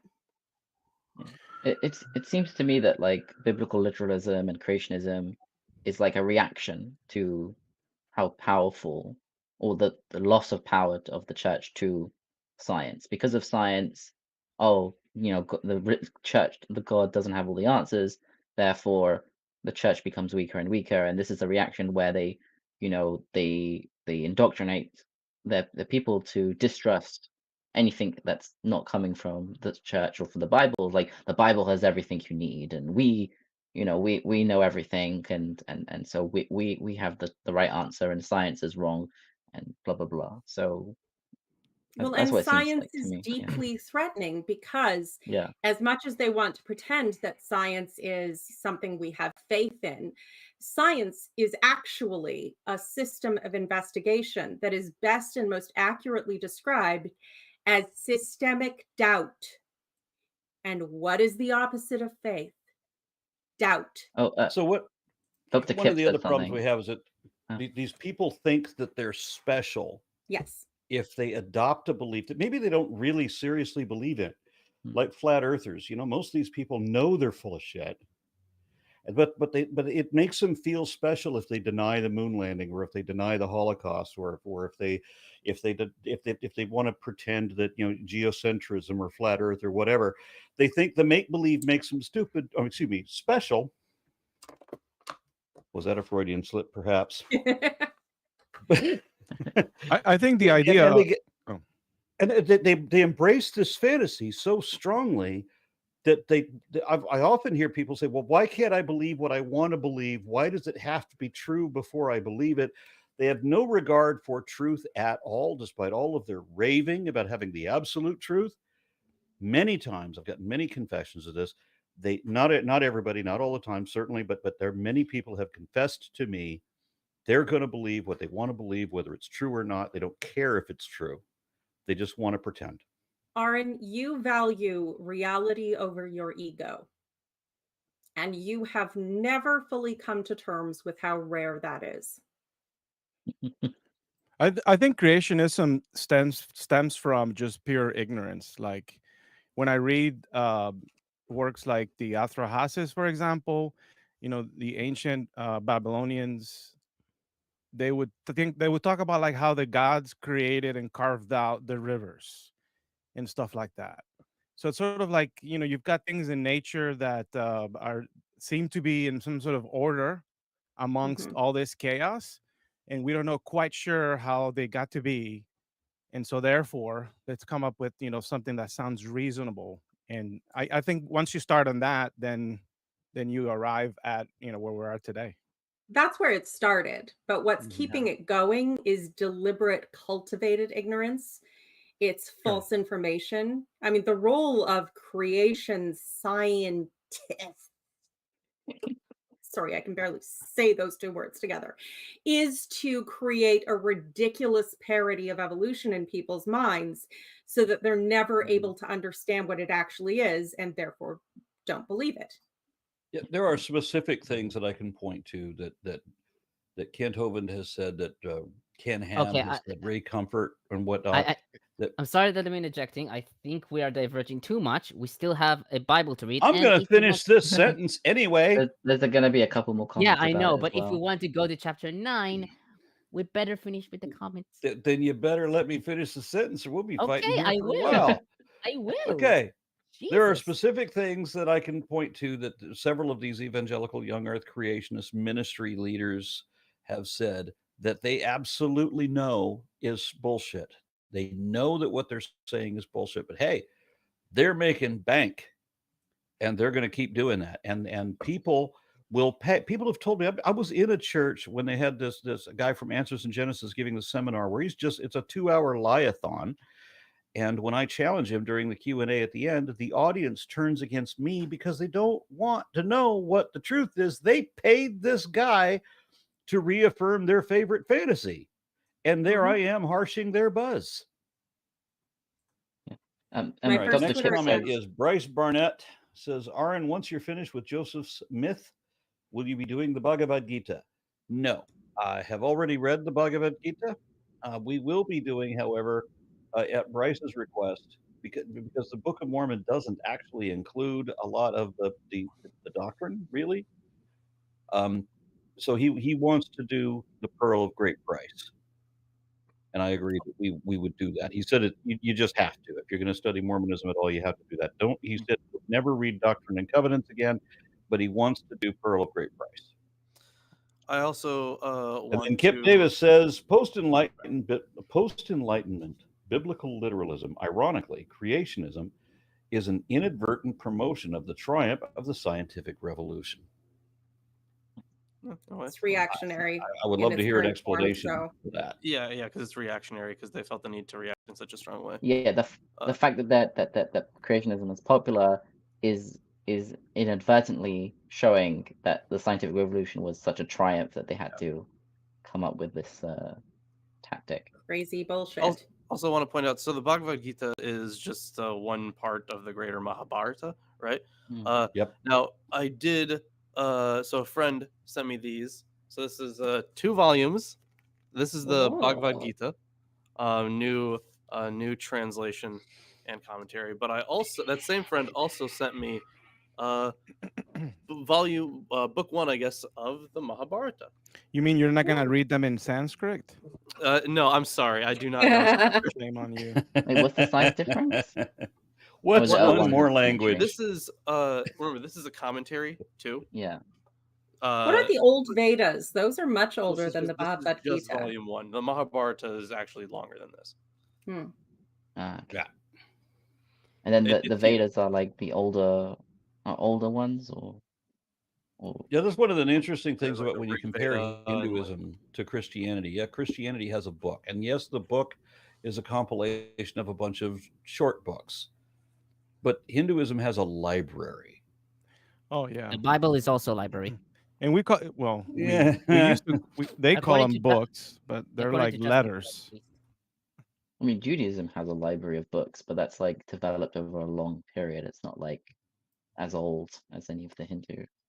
Yeah, I scripts. don't. I even Sure. if you can put your various books together, but it doesn't compare to all of the tomes on The which Hindus have the most Hinduism books. is based. Yes. So anyway, Okay. as Lawrence was pointing out, the Bhagavad Gita, which is not quite as long as the Quran, but it's kind of comparable, but it is in fact just basically the Bhagavad Gita is but a chapter of the Mahabharata, which is like the world's largest epic poem. Yeah, it's And enormous. then the Mahabharata is itself just one book out of the whole shelf of books that constitute Hinduism. With the Vedic scriptures and I forget the names of all of them because I don't There's study Hinduism I that much. remember like Rig Veda, and then there are like 3 Hmm. other Vedas. Yeah. Yeah, I think there's also different canons, right? Depending on the type of Hinduism. Yep. And that gets confusing too because there are more denominate. Well, never mind. We're getting off topic. Okay. Yes, exactly. Yeah. Tomer mocking Aaron's Tomer sounds more like Tomer than Tomer. Good thing. Yeah. Good. Okay. Okay. On verse 24, they had golden earrings because they were Ishmaelites. I'm reading the KJV. Sasson writes that the reference to the Ishmaelites here is unclear, since gold rings are associated across cultures, and Ishmaelites do not play any role in Judges. Nelson writes that Ishmaelites sounds like a designation of a cultural lifestyle featuring camels, tents, and earrings. The point he writes is that the Ishmaelites and the Midianites were similar in their nomadic culture. And Niditch comments, Intriguing details in Judges 7:4 associate Midianites with Ishmaelites and the latter with earrings. Frank Zimmerman implies that the enemy is generalized as the exotic other, dripping with jewels. Dot as in the escape from Egypt, the oppressor's jewelry becomes Israelite booty, as in Exodus 12:35-36, available for later use. Gideon's request for gold earrings and his fashioning an icon out of the precious metal parallels the episode of the golden calf.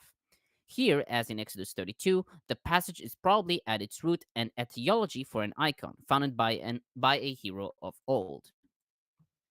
Hmm. Hmm. Yeah, that's and Yeah. the same thing with the statue of the serpent on the pole. We'll get.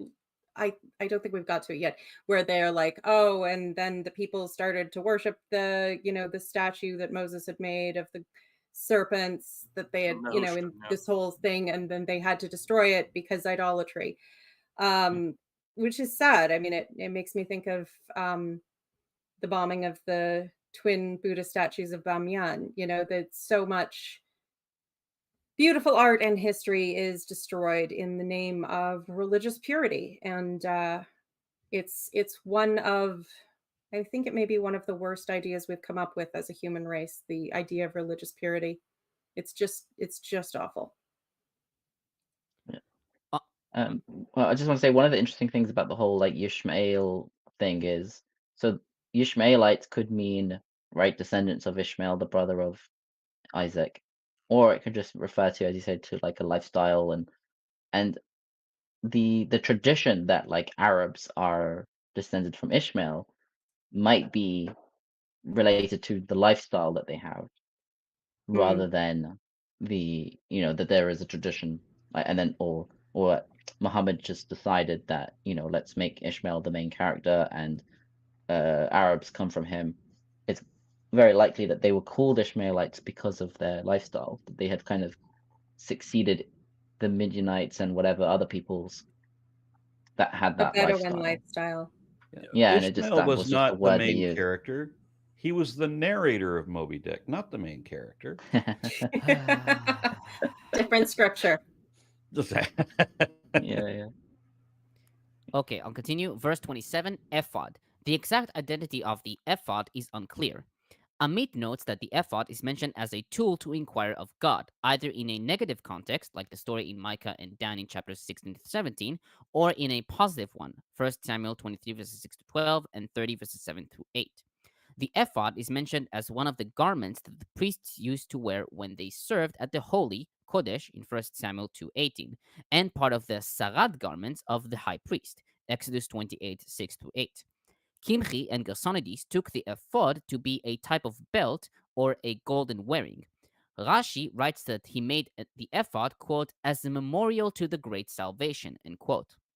And Butler cites Younger, quote, perhaps Gideon's ephod refers to a high priestly type garment with an unusual degree of gold ornamentation or to a replica of the high priestly garment made of pure gold. However, the amount of gold and the verbs used to describe Gideon's act, made and set up, mitigate against this understanding. Here, ephod is perhaps used figuratively to represent not only the garment that clothed a sacred image, but also the image over which the garment was draped. Hmm. Did you mention like the weight already? The weight? No, I don't think so. Oh yeah, so 1,700 shekels. So I think according to Steinsaltz, it's about 185 kilograms of gold. Steinsaltz, yeah. Yeah. Oh, and the I don't know. Dan I'm just saying I don't know which unit he's using or whatever, because there's different opinions on how much a shekel of gold is or whatever. Either way, this thing is huge and very, very heavy. Yeah, it wouldn't have been very comfortable to wear as an apron. And the Mike and Dan story is in chapters 17 through 18, not 16 to 17. So maybe typed it wrong. Okay, so on that same verse, it became a snare to Gideon and his family. Amit comments, the making of the ephod was considered for Gideon the sin which impeded him. Gideon sinned both himself and Israel. This description does not fit the stories of Gideon, neither due to the description of Gideon as being good towards Israel in verse 36, nor to the notion that the murder of Gideon's sons by Abimelech was a wrongful act, 9:23-24 and 56-57. Since if Gideon sinned, his punishment was appropriate. And that was 35, not 36.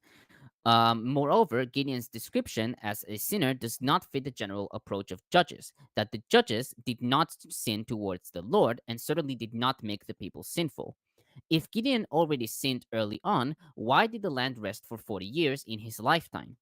Rashi wrote that the Israelites went astray after the ephod after Gideon's death. While this solution explains why the land was tranquil during Gideon's lifetime, it doesn't explain why Abimelech was viewed as an evildoer, and his acts were not viewed as retribution for Gideon's sins. Therefore, it seems that this verse is an addition by a later editor, which doesn't fit with the stories of Gideon or Abimelech. This editor wished to justify the murder of Gideon's descendants by Abimelech, their brother. On verse 30, 70 sons. Amit notes that 70 is a typological number that indicates multiplicity.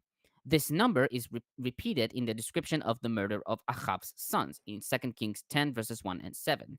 She writes that multiple wives and sons indicate an established class, as seen in the number of sons and daughters of other judges, such as 30 to Yair in 10:4, 60 to Iftzan in 19:9, and 12:9, and 70 to Avdon in 12:14.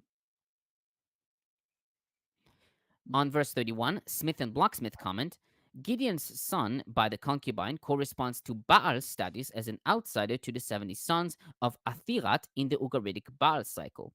In the story that Odysseus makes up about his background in Odysseus 14 sections 1 and 9 to 234, he draws on the same paradigm of the successful warrior son born of a concubine mother and a wealthy father. Uchi Teshub, circa 1272 to 1267 BCE, in the Apology to Hattushili, is likewise called son of a concubine. Otherwise, the only son of the preceding king and eventually deposed by his uncle, Hattushili III. Such a social label for a leader signals a problem of royal succession. And finally, verse 33, Baal Berith. Sasson writes that Baal Berith was a specific manifestation of a Canaanite storm god, Baal. In 9:4, we find that he had a temple in Shechem. Sasson proposed that Baal Berith is shortened from Baal Berith Shalom, Lord of the Peace or Treaty Covenant, as seen in Ezekiel 34:25, 36:26, and Isaiah 54:10. If so, he writes, we are not too distant from the Lord peace altar Gideon built on first witnessing God, 6:24, end quote. Vaticanus reads, they made a covenant for themselves with Baal that he should be for a god to them. That's it for my commentary. Yeah, so I wanted to ask about that. Like, does the fact that it's mentioned there that there seems to be a tradition of this Baal Berith or a Baal associated with some covenant, right? Which seems like that's the proper translation. Does that imply that there was a history of maybe kind of like Yahweh making a covenant with Abraham? Did Baal make covenants with, his believers? It's like, is there something like that in place here, or? I think most religions of the time had covenantal forms, right? They're not usually referred to as, like, we don't normally understand them as covenants the same way we do with like Yahweh, but they had like the same type of form. So like a covenant is just like, kind of like a deal. You could think of it that way, right? So like, sometimes this can be seen in like oaths and oath taking. That's probably the most common way, but this would have been. It seems like it would have been just another form of a Baalim. Yeah, I mean, the Bible isn't going to be exactly accurate when it comes to what the actual Canaanite gods were and how they were worshipped. So, I think I would take it with a grain of salt if, like, yeah, it could also just be a Baalim was a polemical real thing, like, as in they actually had multiple Baals or. Well, they did. We know that for a What? fact. But the No, I'm saying that the word Baal refers to all of the gods. I mean, sorry. Oh, sure. Yeah. But then like it could be also like a polemical thing where it's like you have the Lord, you have like the Lord of the covenant for the Hebrews being Yahweh, and then that kind of stands juxtaposed to this one. It seems pretty Right. typical that they criticize whatever god they have beef with and sort of retcon him into all the issues. And poor Baal. Yeah, so I got a comment from Kent McLeod who says, I'm deeply curious in what the main driving force behind the ancient Jews evolving from polytheism to henotheism, then to monotheism. Why specifically Yahweh? Yeah, I think that's a very big question to ask. Yeah, it's a very good question, but It's an excellent that question, deserves but we its own wouldn't video. be here forever. Yeah. Did they really kind of have a I mean, they all started with like a bunch of different gods, and then they just all kind of became the same god? It's yes Well, and no. It's more complicated. There- The thing is, the big Politics, driving force exile. was the exile to me. That's the big driving force. They were pushed into a position where they were like, okay, well, we believed that we had been worshiping our gods properly, or God properly, but obviously we were exiled, so we weren't. So they kind of had to kind of retcon it and say, well, but in reality, the religion just actually changed because of that political pressure. So because of that, we needed to find a reason, a justification for them being exiled. So they reasoned that it must have been their improper worship. It's copium, quite honestly. There's two elements to this question. Why of all the gods that they worship did they pick Yahweh? And why did Yahweh turn into this, monster uber mega god thing? And the second half of that answer is copium. The first half of that answer is basically that there were Yahwist cults that had political like Yahweh alone, we should only worship Yahweh cults. They are the ones responsible for Deuteronomy and the Deuteronomistic histories, broadly speaking, at least the initial forms of them. They, did all the polemic against the worshiping of Baal. Yahweh was a war god. So when you have war on your doorstep, the war god becomes more popular because that's who you need to call. And then also you have the priests who preserved whatever was preserved from the temple in the old, took Yahwist propaganda with them, whatever they did preserve. A lot of it was Yahwist propaganda. So you have these sort of extremist cults having these spikes of, intense Yahweh alone as a political movement. Not to say that all the people were actually worshiping Yahweh alone, but this group would have political power and would write the things and would, try and sway opinion. And that was part of what was preserved in terms of the records and was strategically used when they came back by the people who were, putting together a common history to bring the people together on their return. But also, yeah, it was absolutely a copium thing where, oh my God, we lost the thing we expected to happen, didn't happen. Honestly, it's the closest equivalent I can think of right now is QAnon. When Biden actually, the inauguration went through and the whatever the hell they were expecting to happen didn't happen. They came up with, some people woke up, but a lot of others latched on to whatever the next conspiracy theory excuse was. It's deeper, it's more complicated, it's 5D chess. You just keep going deeper. And it's that same psychological phenomenon. But God.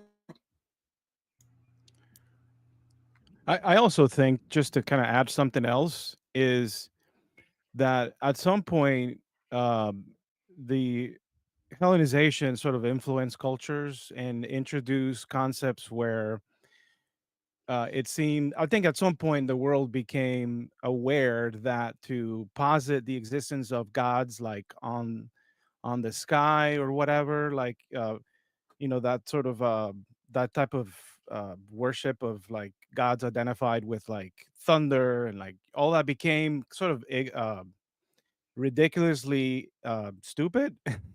And so religions have to adapt and modify their message because you know differentiate or die, right? I mean, and it and becomes some of convenient. it was reactionary too, just like the creationist movement we were talking about a minute ago.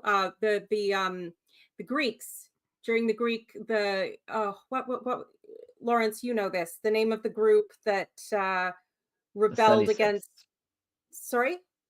Oh, the Maccabees. Okay. Yeah, the Maccabees. Oh, Well, because the Maccabees were reactionary against the Jews who had started to somewhat, incorporate Greek ideas and habits and sort of being a little more open-minded, and maybe there's some, they were trying to evolve the religion, and the Maccabees didn't like that, and so they killed a bunch of people and started a rebellion, and there was lots of slaughter and death because, of course, there was. But Yeah, the yeah, early Zealots. so in a sense, the rigid adherence aspect is reactionary to every attempt to, get God to grow the hell up. Yeah. I think it's about time we continue, though. Yes, chapter 9. This one's also fun. Okay, now normally I would read the second chapter, but I got something going down in the house right now that needs to be addressed immediately, so I'm going to need somebody else to I'll read it Thank you. because it's 57 verses, so I'll try to I- do fast. Rapid I mean, I fire. was really looking forward to pronouncing all those Hebrew names. And I'm sorry. Oh, did you now, Aaron? Yes. Here is that. Okay. Yeah. Okay, I'll read up to 21. So, yeah. Abimelech, son of Jerubbaal, went to his mother's brothers in Shechem and spoke to them and to the whole clan of his mother's family. He said, "Put this question to all the citizens of Shechem: which is better for you, to be ruled by 70 men, by all the sons of Jerubbaal, or to be ruled by one man? And remember, I am your own flesh and blood." His mother's brothers said all this in his behalf to all the citizens of Shechem, and they were won over to Abimelech, for they thought, "He is our kinsman."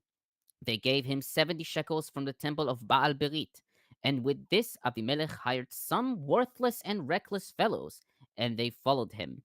Then he went to his father's house in Ophrah and killed his brothers, the sons of Jerubbaal, 70 men on one stone. Only Yotham, the youngest son of Jerubbaal, survived, because he went into hiding. All the citizens of Shechem and all Bet Milo convened, convened, and they proclaimed Abimelech king at the terebinth of the pillar at Shechem. When Yotam was informed, he went and stood on top of Mount Gerizim and called out to them in a loud voice. "Citizens of Shechem," he cried, "listen to me, that God may listen to you." Once the trees went to anoint a king over themselves. They said to the olive tree, "Reign over us." But the olive tree replied, "Have I, through whom God and men are honored, stopped yielding my rich oil that I should go and wave above the trees?" So the trees said to the fig tree, "You come and reign over us." But the fig tree replied, "Have I stopped yielding my sweetness, my delicious fruit, that I should go and wave above the trees?" So the trees said to the vine, "You come and reign over us." But the vine replied, "Have I stopped yielding my new wine, which gladdens God and men, that I should go and wave above the trees?" Then all the trees said to the thorn bush, "You come and reign over us." And the thorn bush said to the trees, "If you are acting honorably in anointing me king over you, come and take shelter in my shade. But if not, may fire issue from the thorn bush and consume the cedars of Lebanon. Now then, if you acted honorably and loyally in making Abimelech king, if you have done right by Jerubbaal and his house, and have requited him according to his deserts, considering that my father fought for you and saved you from the Midianites at the risk of his life. And now you have turned on my father's household, killed his sons, 70 men on one stone, and set up Abimelech, the son of his handmaid, as king over the citizens of Shechem, just because he is your kinsman. If, I say, you have this day acted honorably and loyally toward Jerubbaal and his house, have joy in Abimelech, and may he likewise have joy in you. But if not, may fire issue from Abimelech and consume the citizens of Shechem and Bet Milo, and may fire issue from the citizens of Shechem and Bet Milo and consume Abimelech. With that, Jotham left. He ran to Be'er and stayed there because of his brother Abimelech. A plague on both your houses. So, a lot of interesting stuff here. So, aside from the whole like parable with the tree, yeah, the whole killing the rest of his brothers so he can have the rule, essentially, that is a very common mythological motif. Usually it happens more with gods than it does with men, but either way, it's still kind of taking over the throne for himself. Also interesting, the fact that he's going to Mount Gerizim. That's an interesting one, specifically because that was the Samaritan one, I think. Yes. It's, Yeah. also, Yes. it's also where the curses, where the blessings were said in Joshua. Yes. Mhm. Yes. Yeah, Between so- Mount Ebal and Mount Gerizim. Yeah, so there is the like the late, obviously not writing from the time this is happening, right? But later on, there was already this kind of push towards this one form of Yahwism, and what it looks like it's kind of intertwined here with kingship as well. Definitely. And there's, I mean, the trope of, escaping to a sacred place in hopes that people won't dare kill you there. I mean, there's a little possible strain of that in the story too. Although I like the parable in that it's like kings are worthless. Like it's like they do nothing. That everybody who has an actual functional job and does something important doesn't want to be king because they have shit to do, and it's only the worthless bramble who chokes everyone out. Who's I don't know. That's you gotta love that. Yeah, there's also a parallel to like this, this tree becoming a king thing in the Sumerian fable of the heron and the turtle. Okay, I'll start my commentary. First on verses 2 to 3. Niditch writes that this section, and verses 1 through 6 in general, quote, underscores the tension between two forms of polity, one decentralized and the other centralized, end quote. The two sides are, quote, nevertheless based in clan and kin, end quote, and that, quote, even this would-be monarchy is not a state in the modern sense, in which all citizens of various origins share loyalty to one ruler, end quote. Nelson comments, Abimelech's rhetoric in verse 2, referring to Gideon's 70 sons, shows that he is claiming not just Shechem, but something wider, that is, the rule over Israel that had been offered to his father in 822. His argument is that one ruler is better than 70, and that Shechem should not be ruled by aliens, but by kingfolk. 70 is a politically significant number. Compare Avdon's 70 sons and grandsons in 12:14, and Yehu's political assassinations in 2 Kings 10 verses 1 and 7. Abimelech's appeal to bone and flesh is a claim based on close kinship, Genesis 2:23. He is our relative in verse 3 shows that it was successful. This is much the same rationale that motivated Israel to select David in 2 Samuel 5:1. Speaking into the ears implies a significant utterance to which the hearers are to pay close attention, as in 1 Samuel 25:24, Isaiah 49:20, and Jeremiah 26:15, and also suggests the secrecy of a conspiracy. The circumstance that Abimelech's mother was a concubine proves immaterial because her brothers argue on the basis of kingship, not social status. The Hebrew for decided in verse 3 is their hearts inclined after. This will be reversed by betrayed in verse 23. To follow, Acharei, Abimelech makes a bracket with the same phrase in verse 49. On verse 5, on one stone, Butler comments, the killing on one stone leaves room for several interpretations. The meaning may be as simple as showing the intentionality of the killings by portraying them as a series carried out at one place. Thus, Bloch describes the slaughter as, quote, a calculated, brutal act of murder, not a quick slaughter of unsuspecting victims, end quote. This may well be slaughterhouse language, as in 1 Samuel 14:33-34 primarily, but sacrificial undertones may sound here, showing how far Abimelech has strayed from Yahwistic faith and practice. The killing effectively removes from Israel any legitimate leadership derived through a family or dynastic ties, and leaves the central figure in Israelite leadership as a half-breed with closer ties to the Canaanite Baal worshippers than to Israel. Bludon writes, Yahweh is, so to speak, eradicated from the narrative. I also kind of want to point out here. So they're also throughout this using the name Jerubal, right? So I don't know. I don't remember if we covered this when we did Gideon before. So the thing is, Jerubal and Gideon were probably originally two different characters that were kind of later meshed together, and this seems to preserve the Jerubal tradition alone, right? Not necessarily him as like being the same as Gideon. So it is just kind of interesting how we're, if we view this as, as the Deuteronomistic history, it has, different layers, right? So if we view these as different layers and this stemming from a different tradition and then being compiled later, you could see why a later author having these two things would put them together, but or why he would like add one into the context of the other. But at the same time, it is kind of clear that whatever tradition this was, to me at least, doesn't really seem like it has a lot to.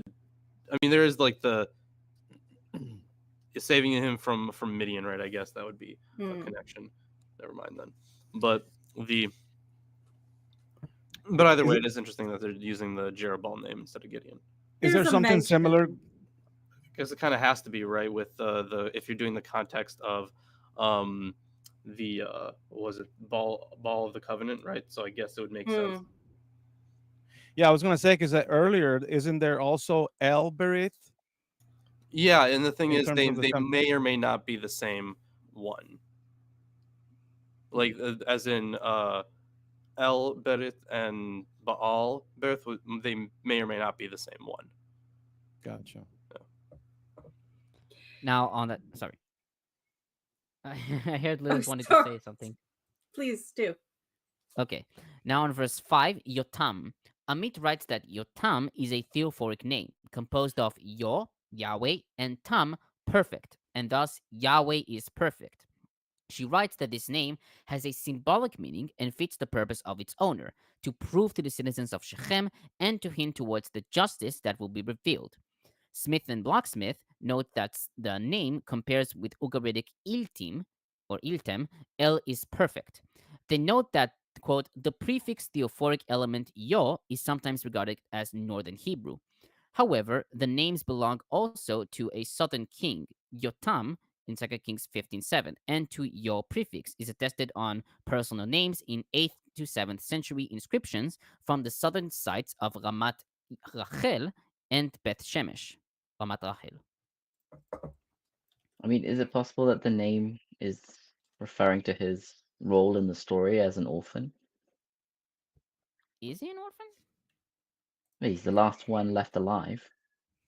Yeah. I mean, I think that the name is not like it's the name Yotam, orphan, derives from Yotam, I guess. What? Yeah, the name orphan, for orphan in modern Hebrew, at least Yotam, if I'm not mistaken. Yeah, but doesn't the Bible refer to Yutomim or? BDB Dictionary doesn't say that. I guess Yotam is modern Hebrew, I believe. Yotam meaning orphan. Yeah, but doesn't the Bible refer to orphans and widows in multiple places? Yeah, mostly as the class of people that you like that need to be protected the most. Maybe it's spelled differently, but like, yeah. From Halot, it says that it means proves himself to be perfect. It's one no, it's Yetom. That's actually not Yotam. Oh. Yeah, I forgot. Hmm? It's Yatom, which means orphan, not Yotam. I forgot about that. Wait, for some reason. how's your Tom spelt? Yotam, and you have No, Yetom. yeah.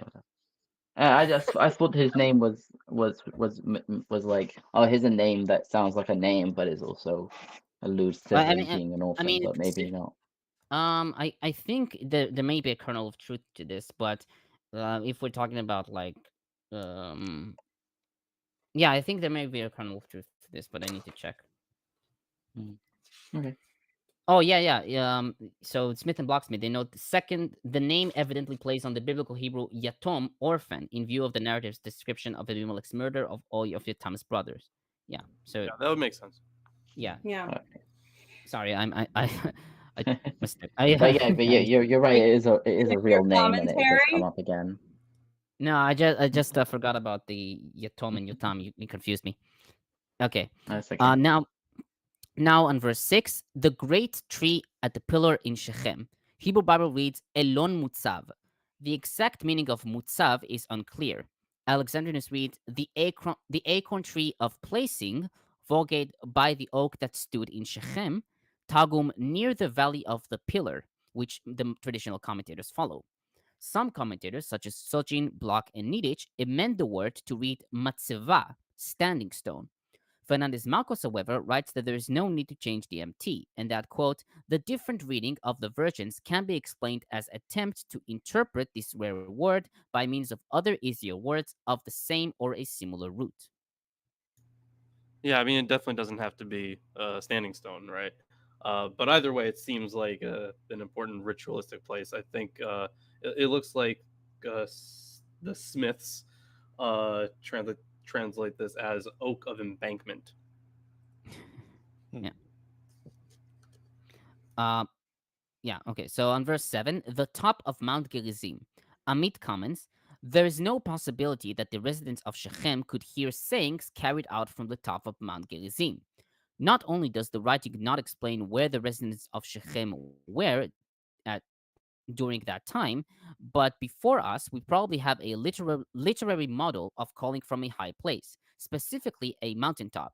Compare David calling to Abner and the people from the top of the mountain, 1 Samuel 26, 13-14, and Balaam bearing his words from the summit of Pisgah, Numbers 23, 14 forward, or from the peak of Peor, verse 28 forward there.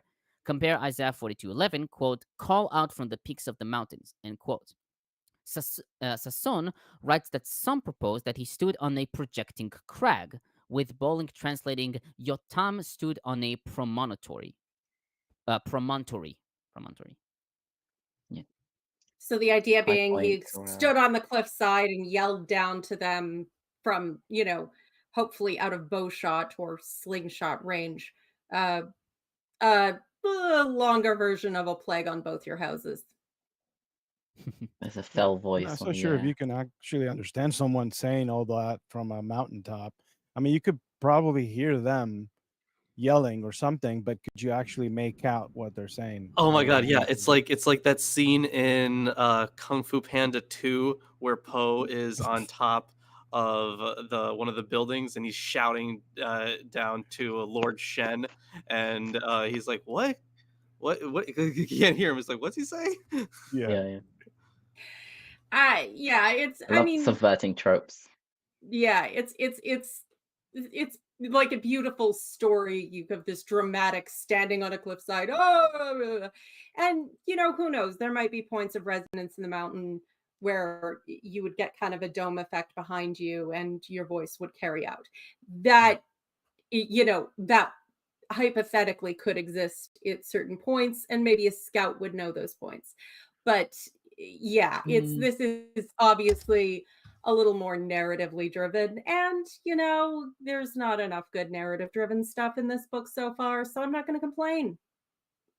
I think I mean modern people might not be able to comprehend like how much more quiet things are without highways and stuff. So maybe you could be in a city and actually hear something going on in the mountain next door. It's suppose it depends Now- what's going on. I was kind of hoping Dr. Kip would comment because I think he's actually been up stuff. there. Oh yeah, he's better than being a Margarism. I think he's been out there, so maybe. Interesting. Yeah, do you no, think, he has a stream with Dapper Yeah. Dinosaur and Vishanti, so he's not Oh, okay, available. gotcha. He's gone. Yeah. Now on verse 8, olive tree. Rashi identified the olive tree with Othniel, son of Kenaz, since he came from Judah, who are entitled olive in Jeremiah 11:16. Methodius of Olympus writes that the olive, quote, signifies the law given to Moses in the desert, because the prophetic grace, the holy oil, had failed from their inheritance when they broke the law, end quote. Nelson writes that it should not be surprising that an olive tree is chosen first, since it provided the anointing oil. Now on verse 9, gods and humans. In Hebrew, Elohim va'anashim. Septuagint, Vitus Latina, and Targum, followed by most traditional commentators, KJV and Butler, read Elohim as referring to Yahweh. However, Peshitta, Vulgate, and most modern commentators read Elohim as plural gods. Smith and Bloch-Smith write that the balance with the plural men may favor the plural gods in the immediate context.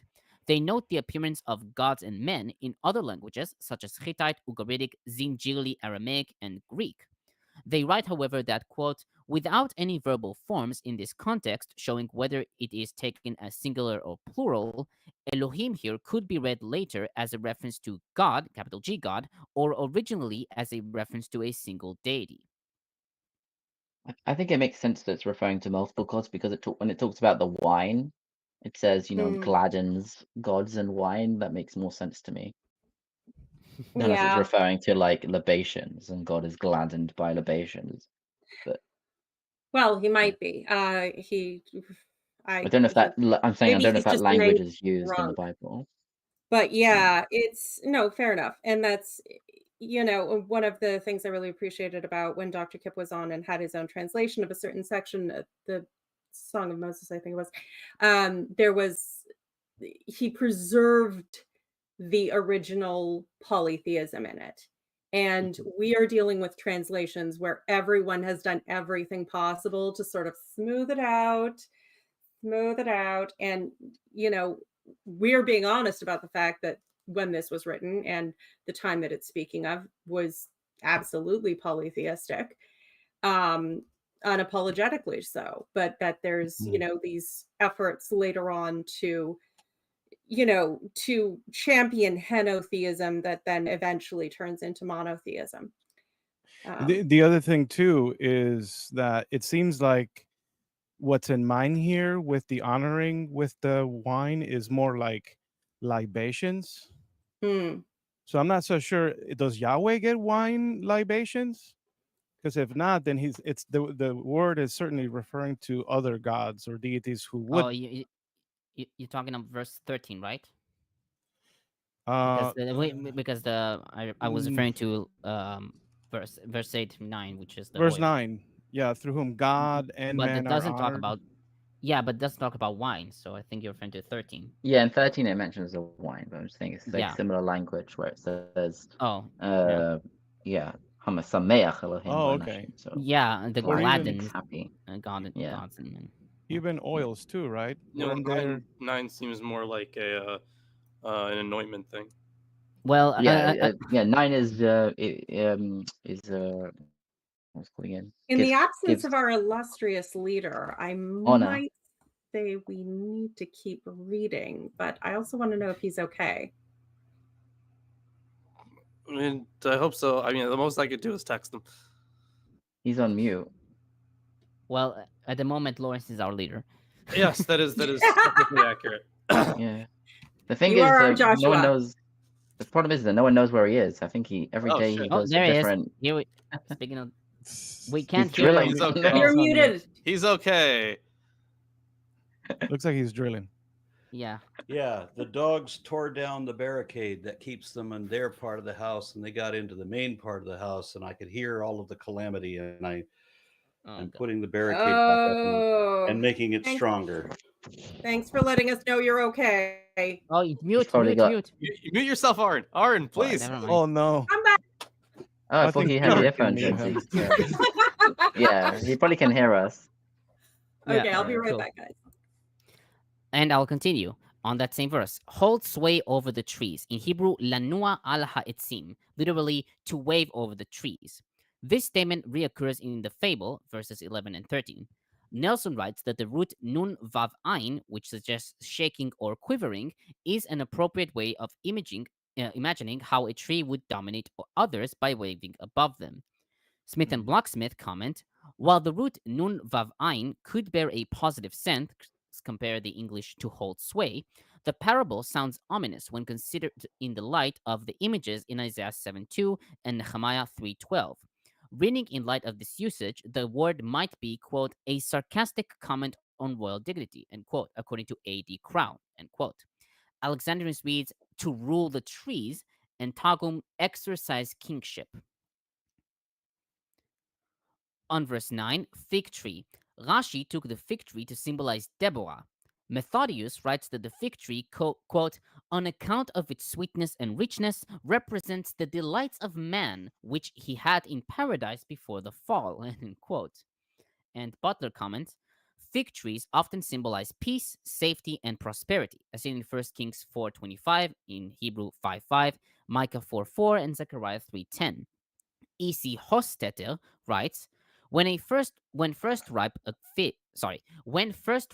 fig was considered an unmatched delicacy, but when allowed to rot, it became a stomach-turning, nauseating product, good for nothing but the refuse pile, end quote. In a land without sugar, figs and honey served as sweeteners. Fig leaves could even serve as clothing, seen in Genesis 3:7. I. Jacob and W. Jacob in the Anchor Bible Dictionary write, the fruit, fresh or dried, could be made into cakes and wine.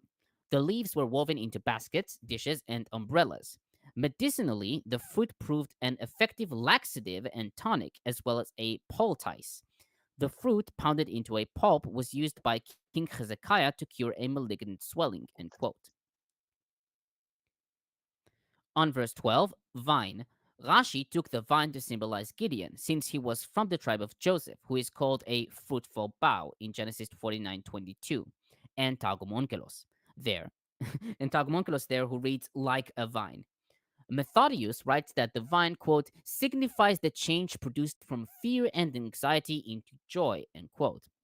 And Nelson comments, moving from actual trees to the vine in verse 12, which is only a quasi-tree, signals that the quest for a king has become increasingly difficult.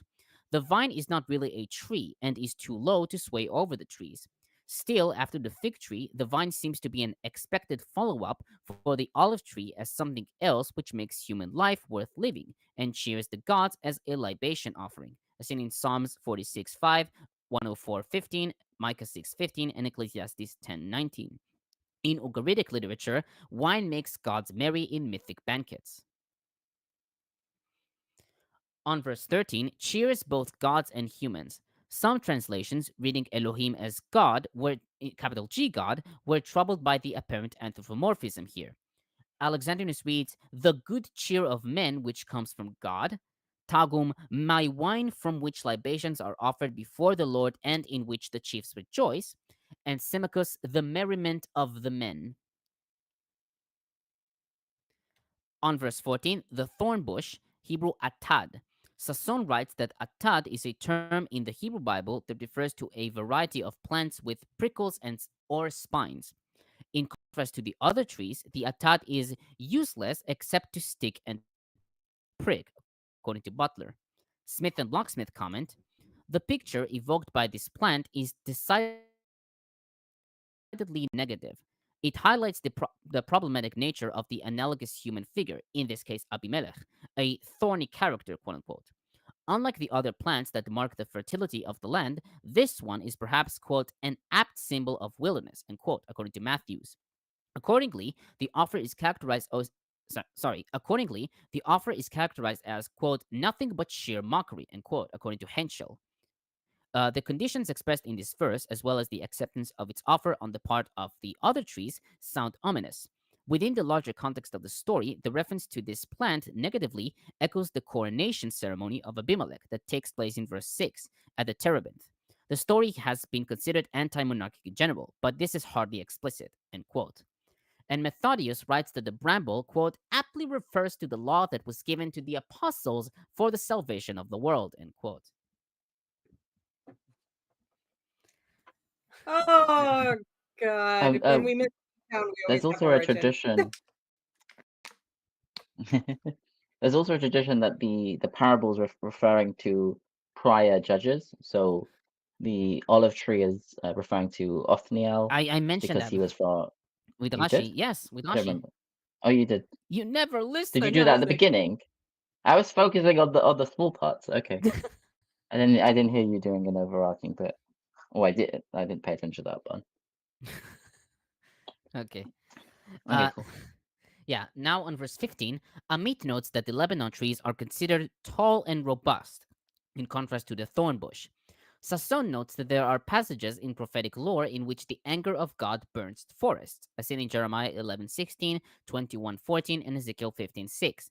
And in Psalms 29, God's fury shatters the cedars of Lebanon. The fire can begin in wild brushes, as seen in Isaiah 10:17 and 27:4. He writes that, quote, the thorn, oh yeah, Sasson. He writes that, quote, the thorn is no Sinai bush that can ignite without being consumed, Exodus 3, verses 2-3. Rather, the insincerity of the trees would so provoke the thorn that it would be willing to risk immolation just to destroy the others, end quote. And Niditch comments, the bramble's words at the end of the fable also relate to issues in social contract. The bramble says that if the trees truly want him to be king, appointing him in truth, then he will welcome them. But if not, then the relationship will end in violent dissolution. The Israelite author may be suggesting that monarchy is a necessary evil and that many kings are useless, but the political arrangement, flawed as it is, has a chance to work only when both parties enter into the agreement in good faith. Okay, let me get something straight here. The trees want someone to be king. It's a parable. Yeah, It's a Okay. parable that's part of the reading. You missed Okay. that part. And the king is useless, as we find, which is that tracks.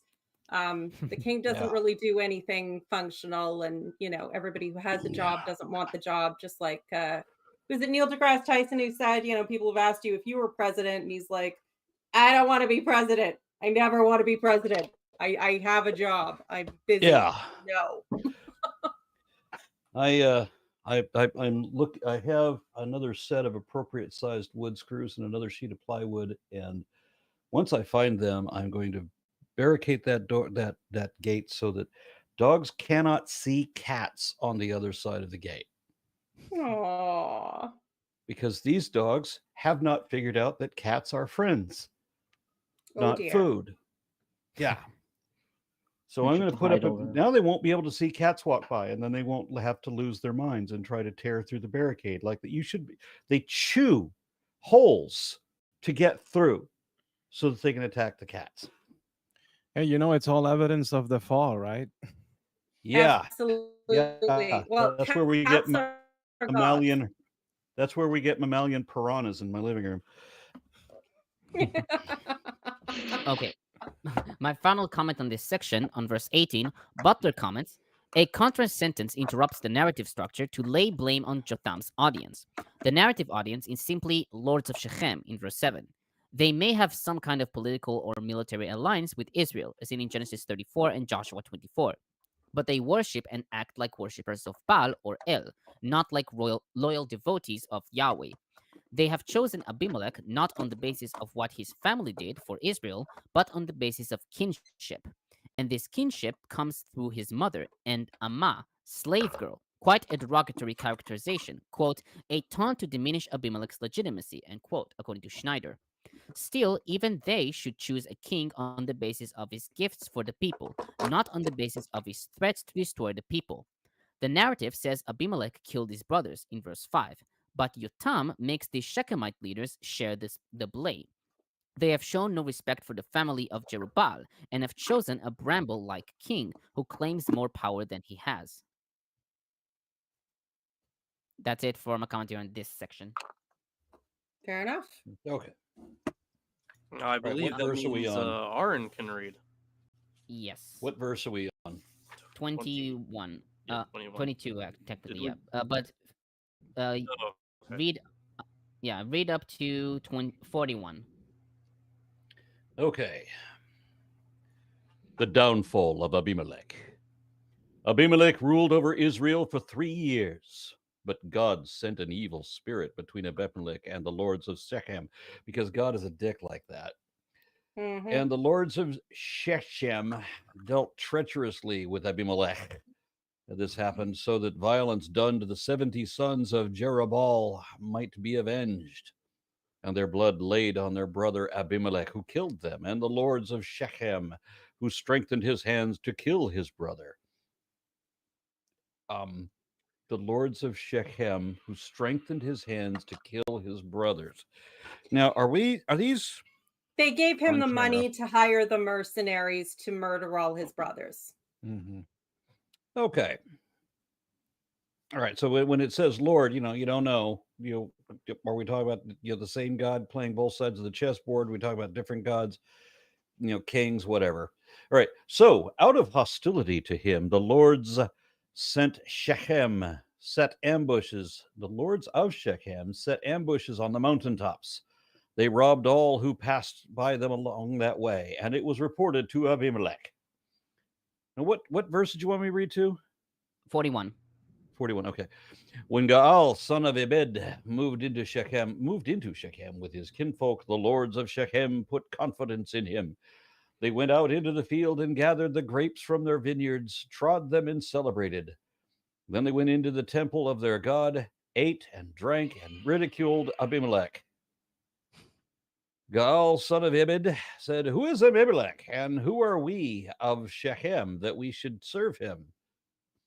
Did not the son of Jerubbaal and Zebul, his officer, serve the men of Hamor, the father of Shechem? Why then should we serve him? If only his people were under my command, then I would remove Abimelech. I would say to him, increase your army and come out." When Zebul, ruler of the city, heard the words of Galil, son of Oved, his anger was kindled. He sent messengers to Abimelech at Ramah, saying, "Look, Galil, son of Oved, and his kinfolks have come to Shechem, and they are stirring up the city against you. Now, therefore, go by night, you and the troops that are with you, and lie in wait in the fields. Then, early in the morning, as soon as the sun rises, get up and rush on the city. And when he and the troops that are with him come out against you, you may deal with him as best you can." So Abimelech and all the troops with him got up by night and lay in wait against Shechem in 4 companies. When Galil, son of Oved, went out and stood at the entrance of the gate of the city, Abimelech and the troops with him rose for the ambush. And when Galil saw them, he said to Zebul, "Look, people are coming down from the mountaintops." And Zebul said to him, "The shadows on the mountains look like people to you?" Galil spoke again and said, "Look, people are coming down from Taburez, and one company is coming from the direction of Elon Meonim. Me'onenim. I mean, you can also translate those two. Those aren't I'm necessarily. sorry, I placements. just It could might have be- done that on purpose and got rewarded the You way I did. wanted to You be. did. You could did something. translate those literally, right? The Oak of I'm sorry, Me'onenim. what? The Oak of Soothsayers. Yeah, we'll get to that. Yeah, you could Right. also, instead of saying double errors, you could say The What is it? belly, the belly button of the land. Yeah. the promontory of the lands. Yeah, And, it sounds odd, but yeah. And Elon Me'onenim could be the plain of Me'onenim. Or Then yeah. Zebul said to him, "Where is your boast now, you who said, 'Who is Abimelech that we should serve him?' and not these troops you made light of? Go out now and fight with them." So Galil went out of the head of the lords of the Shechem and fought with Abimelech. Abimelech chased him, and he fled before him. Many fell wounded up to the entrance of the gate. So Abimelech resided at Ramah and Zebul.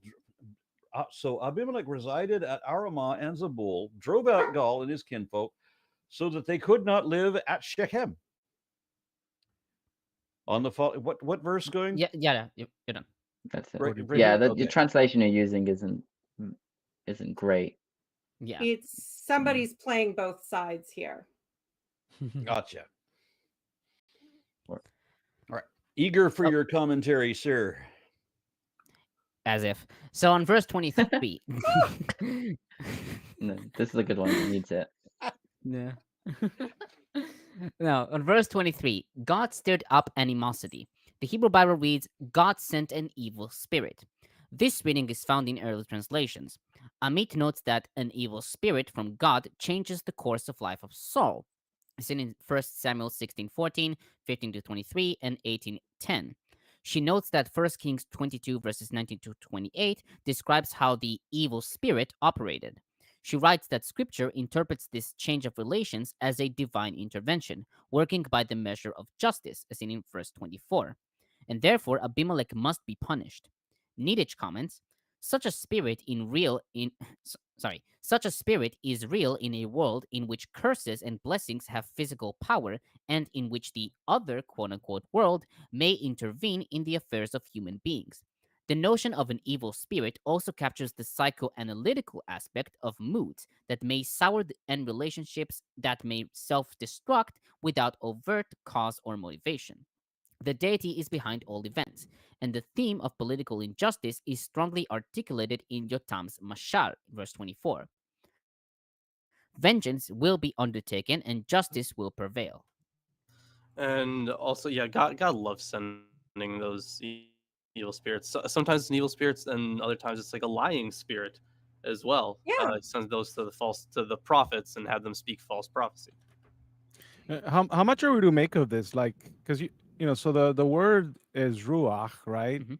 That literally means like wind or breath. I just feel like the word spirit is like charged with like some other stuff that just comes way later. Like, what do you guys think we I are mean, to make of this spirit of discord? Like, what is that?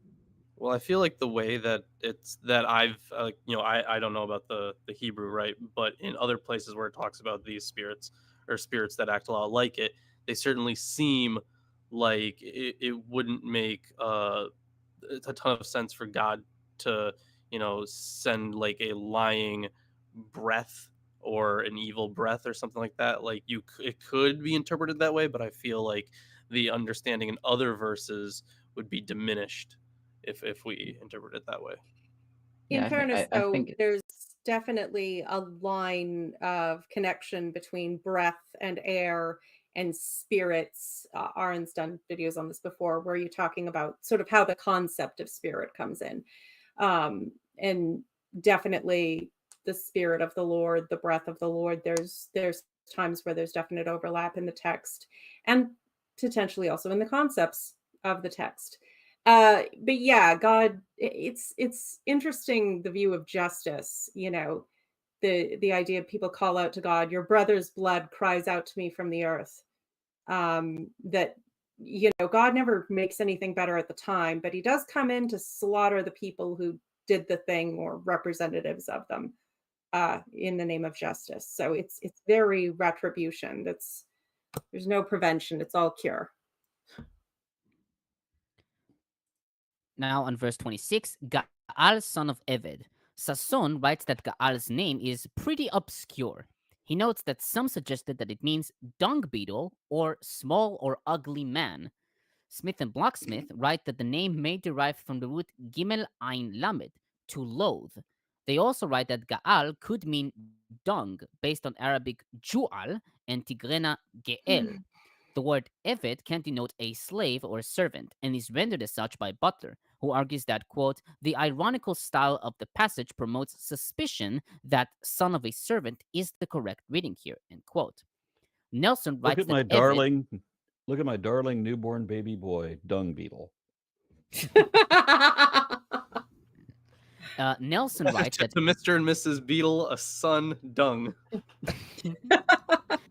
yeah, but so Nelson writes that Oved may be an insulting spelling in scribal tradition for Obed. Amit writes that either Oved is a shortening for a theophoric name like Avdiel, or it is meant to say that Gaal was of a lesser rank, the son of slaves. Yeah, I could totally see how on one hand, like the interpretation would be like, I think Smith and Bloch-Smith point this out, that if you have loathe or too low, loathsome, you could have like loathsome son of a slave. So that would make sense as an understanding of it. But I feel like because he just kind of came out of nowhere, and the people of and the landlords of Shechem were like, yeah, this is the guy that we want, would kind of be really weird that they would just pick this dude. And he had like a whole like essentially a group with them.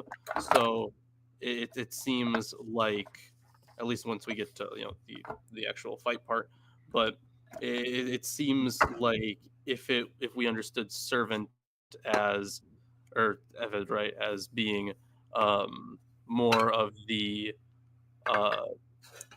so I go over this a little bit in my suffering servant video on the understand of what it means to be a servant, right, and how many different ways that can be taken, because sometimes you have messianic understanding, sometimes you have the slave understanding, sometimes you have like just like this a person who's just, yeah, it wouldn't quite be messianic because you wouldn't be like anointed, but you could still have a very special person of God, right? So there can also be that understanding as well. So I feel like in the context that seems like a better way to view it. When they talk about Abimelech as the son of a slave, and the concubine's son, there's shades of Hagar and Ishmael there, Right, with the the illegitimate wife, the woman that you weren't supposed to have a legitimate heir with, even if you did use them for sex and possibly end up with children. A lot of the names, it's funny because I was just thinking a few minutes ago about how they talk about in the one bit in the Bible, we've laughed over how it's like, oh, may his name be forgotten forever, and we all say the name over and over again. But when the actual person's original name is replaced with this insulting epitaph, then their name is in one sense forgotten. They're only ever remembered with this derogatory, insulting, I guess you could say, nickname. Oh, I should note that an interesting note by BHQ regarding Gaal. Wellhausen vocalized Goal, which more indicating the disgust. This vocalization is favored by Josephus in Antiquities 5 241 forward, but the extent witnesses support the vocalization of the Masoretic text. And the Septuagint, at least Vaticanus, has a different reading for Eved, which Ayovel, I think, meaning Here, pointing hold to, on, I'll pull it up. yeah, and Peshitta as well, which I somehow missed that. Oh, he's called Ephel in the Peshitta. Interestingly enough. Now, while you do that, I'll read on 27. Trod the grape and made merry. I'm reading the KJV. Hebrew for merry is hilulim. This can also refer to dances, as in Alexandrinus and Targum, a banquet by the Peshitta, Thanksgiving praises, Niditch, or a vintage festival by Nelson. Smith and Bloch-Smith note that the grape harvest is a time of celebration, as in Isaiah 16:10, Jeremiah 25:30, and 48:33, which apparently was a major annual festival, as in Judges 21:19 and 1 Samuel 1:3. That may have taken place at the temple. Alongside dancing, the occasion's also entitled "Significant Inebriation," quote unquote, in 1 Samuel 1:13. They note also the Akkadian cognate alala, which means harvest song. Yeah, it does seem like, so the Septuagint says Gaal, son of Oved, and it takes Oved as a name. But Vaticanus. Yes, but because Gaal there has two alphas, my guess would be the vocalization Gaal is probably right. No, not Gaal, the Ebed. Yeah, Gaal, son of Ayobel. Oh, okay. No, yeah, I just have a Ebed here, and it looks like oh,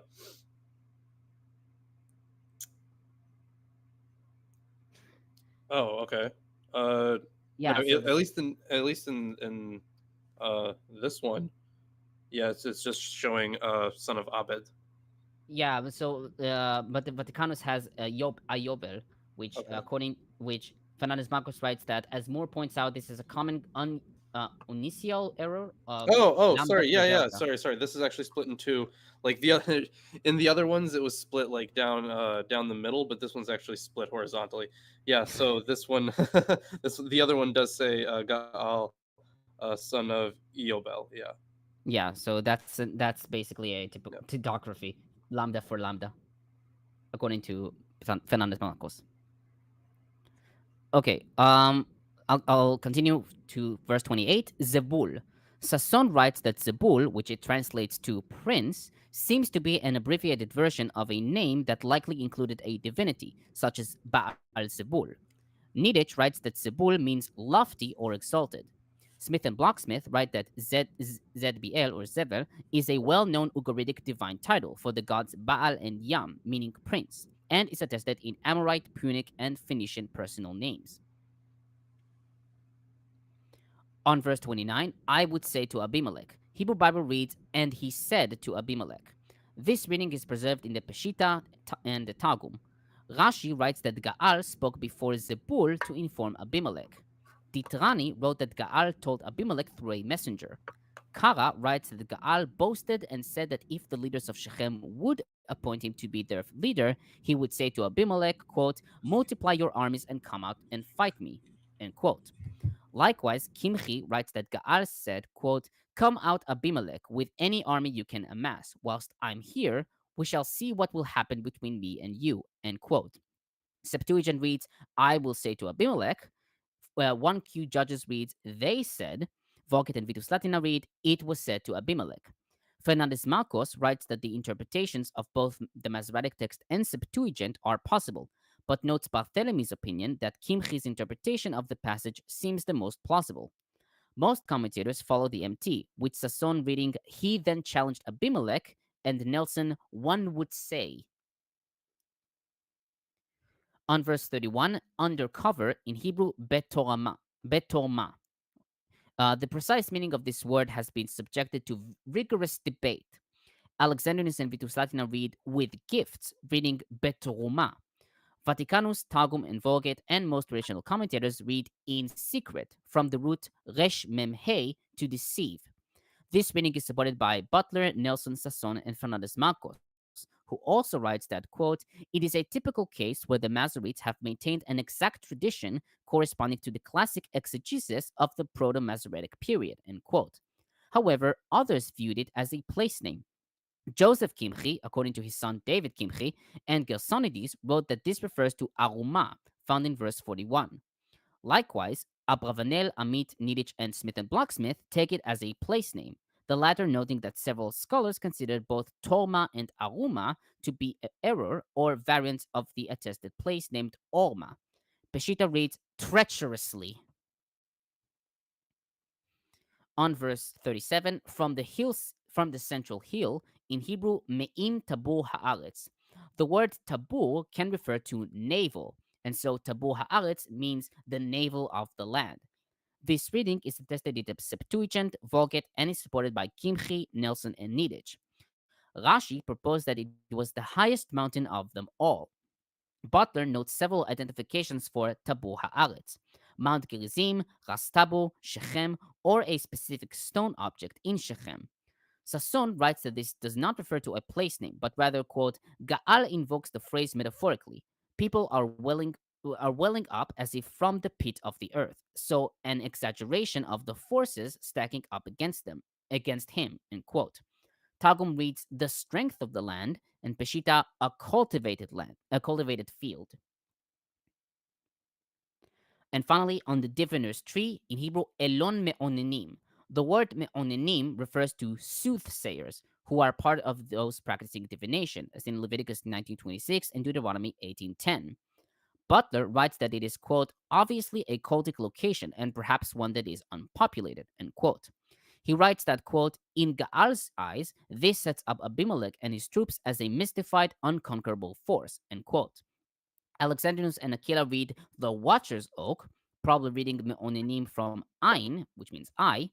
Likewise, Vulgate reads, by the way that goes towards the oak, and Targum, the valley of diviners, or diviners, a reading supported by traditional commentators and KJV. That's it for my commentary on this section. Hmm. Yeah, I mean, my commentary here is almost as long as the Deuteronomy 32. I believe you. Yeah. So what yeah, the verse were we character up to? Wait, what did you want to say, Isaac? 41. Or No, I what? just want to say that the character of Zavul is interesting as well because he's like the governor of the city, but he is on speaking terms with the rebel leader or whatever. Like they're like standing next to each other, you know.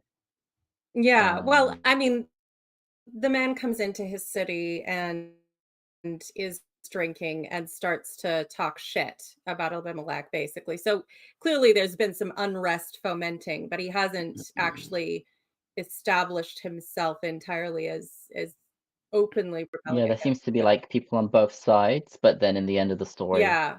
he's like, okay, let's Well, just there's the burn it all hill down. bandits who you would totally just murder hobo in a video game, who are sitting up in the mountains robbing whoever passes by. But yeah, it's this guy's clearly a little bit playing both sides by the looks of it. I mean, he tells Abimelech they're there and then says, "Oh, look, Abimelech's here. You said you're going to kick his ass. Why don't you go kick his ass? Good luck." Yeah. So I Hey, get the feeling he's weren't trying you to cover shooting your his side. mouth off? Exactly. Yeah. Well, So we were on verse 42. Yes, finish the chapter. All right. Thank you. On the following day, the people went out into the fields. When Abimelech was told, he took his troops and divided them into 3 companies and lay in wait in the fields. When he looked and saw people coming out of the city, he rose against them and killed them. Abimelech and the company that was with him rushed forward and stood at the entrance of the gate of the city, while the 2 companies rushed in all who were in the fields and killed them. Abimelech fought against the city all that day. He took the city and killed the people that were in it. He razed the city and sowed it with salt. The city? You're going to sow the city with salt? Okay. Yes. Okay. Presumably the land around it, but yeah. And Yeah. I think the idea there is sort of like sterilizing the land. Like we don't want anything growing in here. It's a war Yeah, crime. but it's a very ineffective method to do this, and we'll get to that. Oh yeah, Well, yeah. yeah. When the lords of the tower of Shechem heard of it, they entered the stronghold of the temple of El-Barith. Abimelech was told that all the lords of the tower of Shechem were gathered together. So Abimelech went up to Mount Zalmon, he and all the troops that were with him. Abimelech took an axe in his hand, cut down a bundle of brushwood, and took it up and laid it on his shoulder. Then he said to the troops with him, "What you have seen me do, do quickly, as I have done." So every one of the troops cut down a bundle, and following Amalek, put it up against the stronghold, and they set the stronghold on fire over them, so that the people of the town of Shechem also died, about 1,000 men and women. Yay! Then Abimelech went to Thebez and encamped against Thebez, or Thebes, and took it. What? Thebet. You were on point. Thebez. Yeah. Okay. But there was a strong tower within the city, and all the men and women and all the lords of the city fled to it and shut themselves in, and they went to the roof of the tower. And then they summoned the eagles. No. Wrong tower. Abimelech came to the tower and fought against it, and did not take it until he threw the ring into the fire. No, that's the wrong one. Okay. Tolkien And did came it near to better. the entrance. Abimelech came to the tower and fought against it, but came near to the entrance of the tower to burn it with fire. But the ring Yes. forsook him. Throw it in. But a certain woman threw an upper millstone on Abimelech's head and crushed his skull. Damn right. A certain woman Women don't get names in the Bible, but here we got a woman who picked up a heavy ass millstone, Hmm. smashed it through this guy's head, and she didn't get a name. Saves her We're whole just, fucking town from genocide. but it's Avenges a certain them. woman, not a named woman, not a person. Okay, certain. I don't know about the trans. One woman, literally. Yeah, if they're Yeah. Okay, Like, one it's woman. like just saying a woman. Yeah. Yeah, A but mighty. Smith and Bloch-Smith say that perhaps to be understood as a certain woman. Mm. Yes, what a Mhm. certain woman named Diana picked this millstone. Goddess of the hunt. Immediately he called to the young man who Immediately he called to the young man who carried his armor and said to him, "Draw your sword and kill me, so people will not say about me, a woman killed him." Did she crush your skull or did she not crush your skull? Why are you talking? It wasn't an instant death. It was a slow death. Maybe just half his head was caved in and he's bleeding out. And he's like, quick, kill me so I won't have died by a woman. Because I'm a pussy ass bitch who doesn't know when I've been bested. Yeah, and this is a woman who doesn't even get a name in the story. She's in combat and she doesn't get a name. Yeah, but it was one woman is the important part for this story. Yeah. I just, Viking lore would be so much more interesting at this point. Anyway, so the young man thrust him through and he died. So instead of saying that a woman killed him, we do in fact say that a woman killed him. And his punk ass asked somebody else to cut him down. So he died by one of his own people killing him because he was a coward of being killed by this woman who we won't even name because we're so afraid of her. Well, ironically Kind of the enough, idea. it fails because 2 Samuel 11:21 reports that he was killed by a woman. So didn't Yeah, work. I mean, I think the idea is that the writers of the story are like, here, this guy is such a his last wish is this is a wit stupid. I think the idea is that the people of the town wouldn't know, but like we would anyways. So Yeah. Maybe it was all-seeing narrator. Maybe it When was the pe- composed when- that way. Maybe it was When the composed that way. Israelites saw that Abimelech was dead, they all went home. Yeah, I was well, just- how are they supposed to kill people without someone to tell them who to kill? Yeah. Thus, God repaid Abimelech for the crime he committed against his father in killing his 70 brothers. I missed that part. oh, that's the It very 70 beginning. brothers. That was the very beginning. Yes. What Well, did no, his mother 68. look like? Oh no, see, he was the one, the son of the concubine, the side And he had the- whore. He, has a Oh, he okay, bunch of wanted the wives. throne. There's like a troop of women that are cranking out kids. Yes. Yeah. Okay, because And what would a woman she's- look like after 70 children? She would be dead. You. And also, the Bible clearly teaches monogamy. Yeah, totally. That's Even if you do triplets every time.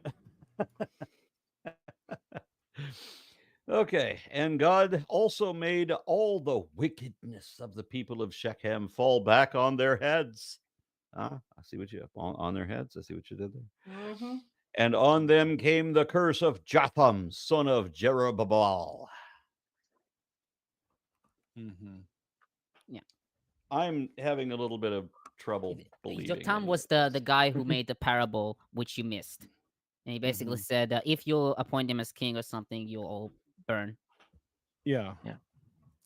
I Okay. want to draw a point on this here, and is that because what Jotham is doing essentially, he's prophesying this event, Mhm. right? He says this is going to happen, and evidently it does come true in the story. In one of my recent episodes with Rabbi Moshe Schulman, he didn't show me this example, but he went into depth as to how prophecy really for the Hebrew Bible, it would be in a case like this one where it is said to be like, what's going to happen, who's going to do it, how it's going to come to be. And then if it's prophetic, if it's a real prophecy, then it takes place the very same way that is said to be. Whereas like what Christianity does with prophecies and double fulfillments and double meanings and all that stuff is not necessarily like their tradition. The And I think this is copium is a clear hard. example of Yeah. I mean, yeah. the prophecies are almost like curses and blessings, right? They're like, because I have prophesied against you, it will come true. If that It's makes sense. yeah, I think It's not there's like, a oh, I bit of know an it's going to element of happen. It's both. There's a bit of an element yeah. of both in the belief. I mean, Mm. those of us who have pattern seeking and pattern recognizing minds know that it is perfectly possible to look at two people who you know well enough to know kind of some of their behaviors and attitudes and say, oh God, this is going to flame out hard. And, you can even call, okay, yeah, they're going to be nice for about 3 months. And then this is going to turn into a drama. And here's a couple points. And I know it's going to happen and I don't want to be involved. And so you like become the distant, oh, that's awful. And then it all happens like you said, and that's not magic. You just freaking know that assholes who are addicted to drama find each other and make dramatic shit. So you could take that very much in a similar vein. This guy who's willing to hire thugs and murder off all his brothers is probably not going to be the most loyal and just ruler, and eventually the people are going to get sick of his shit, and then lots of stabbing and smiting. Okay, I'll start on verses 42 to 45. Amit comments, the motives for the second war that Abimelech waged against Shechem, which ends with him razing the city and sowing it with salt, are unknown. From the description of the first war, we can understand that the rebellion was suppressed and Abimelech's representative came back to rule the city. Even if we assume that Abimelech wished to punish Gaal's supporters, it is hard to understand why he used such cruel methods towards the city and its people, who tried to return to their daily lives and did not plan another rebellion. Many scholars solve these issues by claiming that the narrative of the second war on Shechem is a different tradition, which is not a continuation of what was told before, but follows verses 23 to 25. And verse 42 is an editorial link, ordering in continuity the different traditions. Even so, there are gaps and issues with the narrative's continuity. According to a different proposal, the lack of justification for the second war on Shechem is tendentious and aims to emphasize Abimelech's vengeance, which spreads like fire and consumes all that is in its way.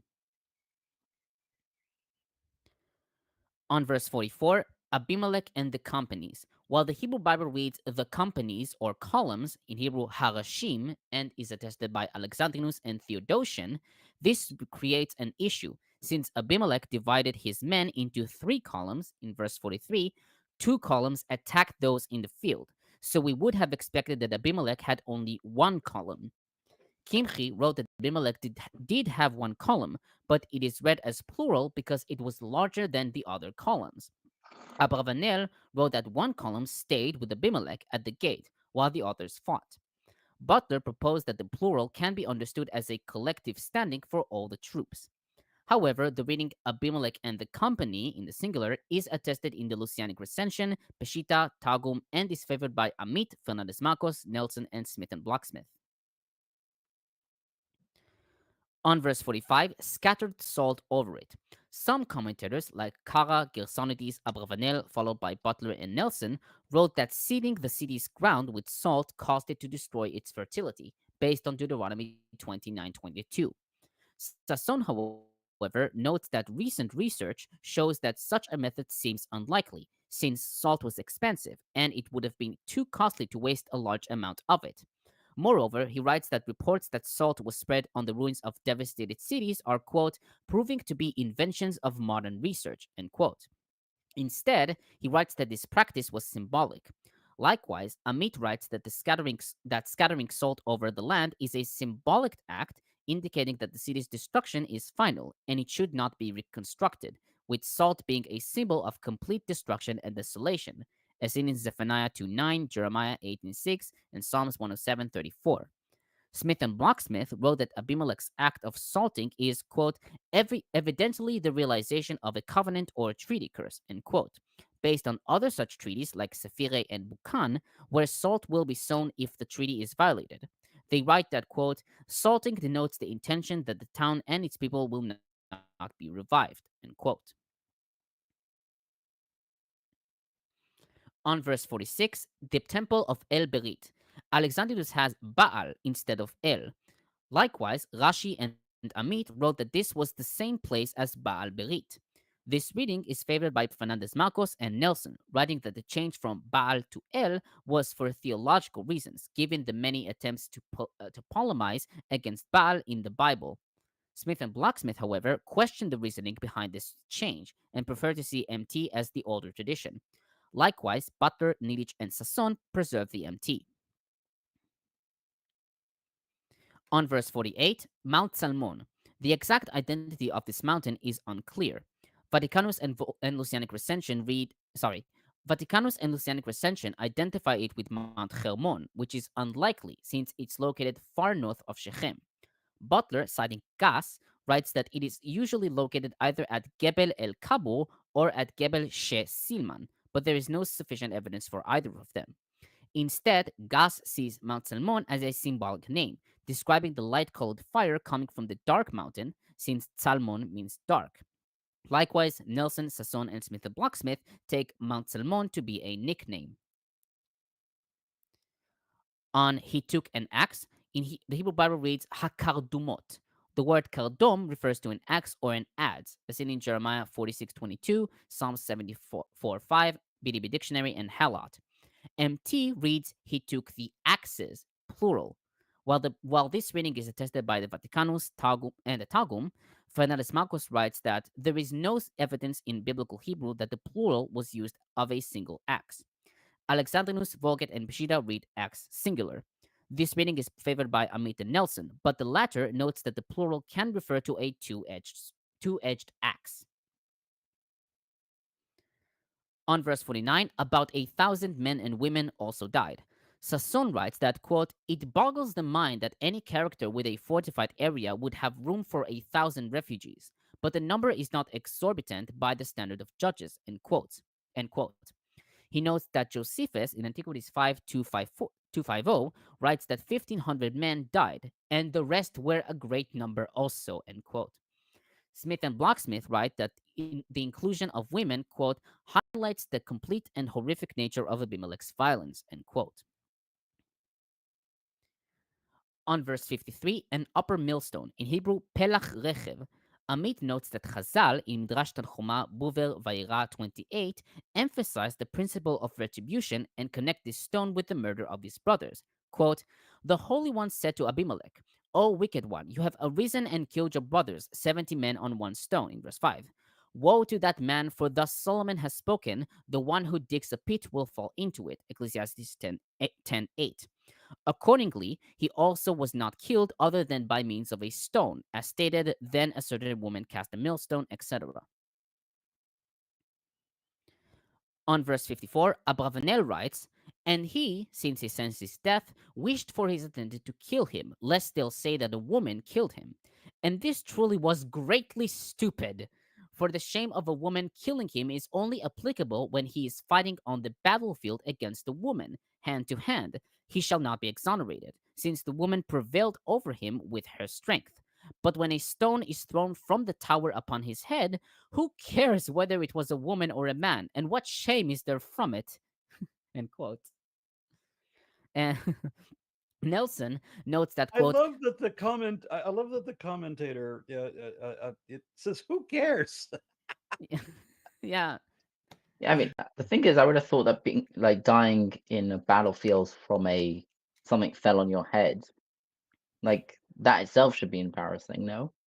Well, you A great didn't wear warrior your killed fucking by- helmet, did you? Yeah, Sorry. You got way too close to the wall. that's why So- Hollywood isn't accurate, because everyone would wear a helmet. Yeah, so the thing is, this is like this motif of women killing essentially someone on some kind of rampage. That's in a few texts. So I remember Judith. It's in Judith. I have a comment on this as well, but you interrupted me. Oh, sorry. There's Camilla in the Aeneid. I mean that's later. Pyrrhus of way later. Epirus. Hmm. Yeah, it's quite a common motif, but also Not to mention the the tent peg from 3 chapters ago. Yeah, Right, the that too, phallic yeah. thrust of the tent stake.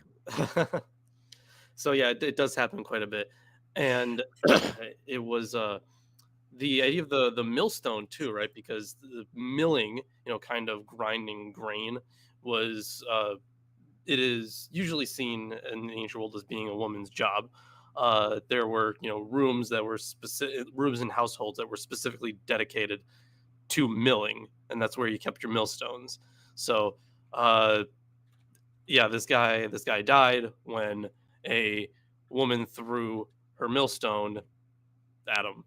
So in the context of the ancient world, this was very embarrassing. But then the whole because you don't want to be embarrassed, you decide to die by the blade instead. So that's also a common motif. Like Saul, asks to be killed by like one of his soldiers as well. So Or he falls on his sword in some variation. right, yeah, that was the because other one, right? Yeah. And then the Amalekite says that he killed him because he wants to get a reward out of David, and he gets They miss so many opportunities for great lines, memorable lines. yeah. No man can kill me. I am no man.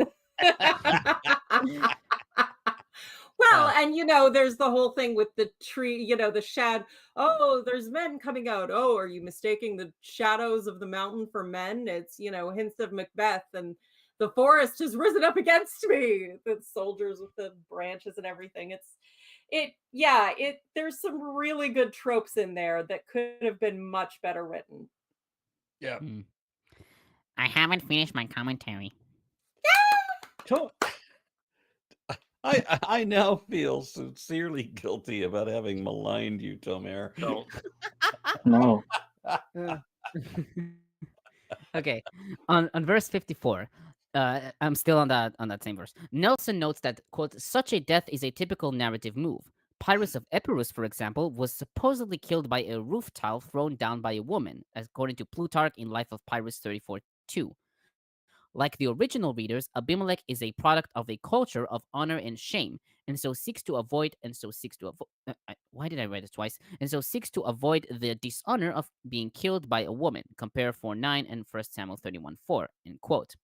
Ironically enough, 2 Samuel 11:21 reports that a woman killed Abimelech. Guess she did. Girl power.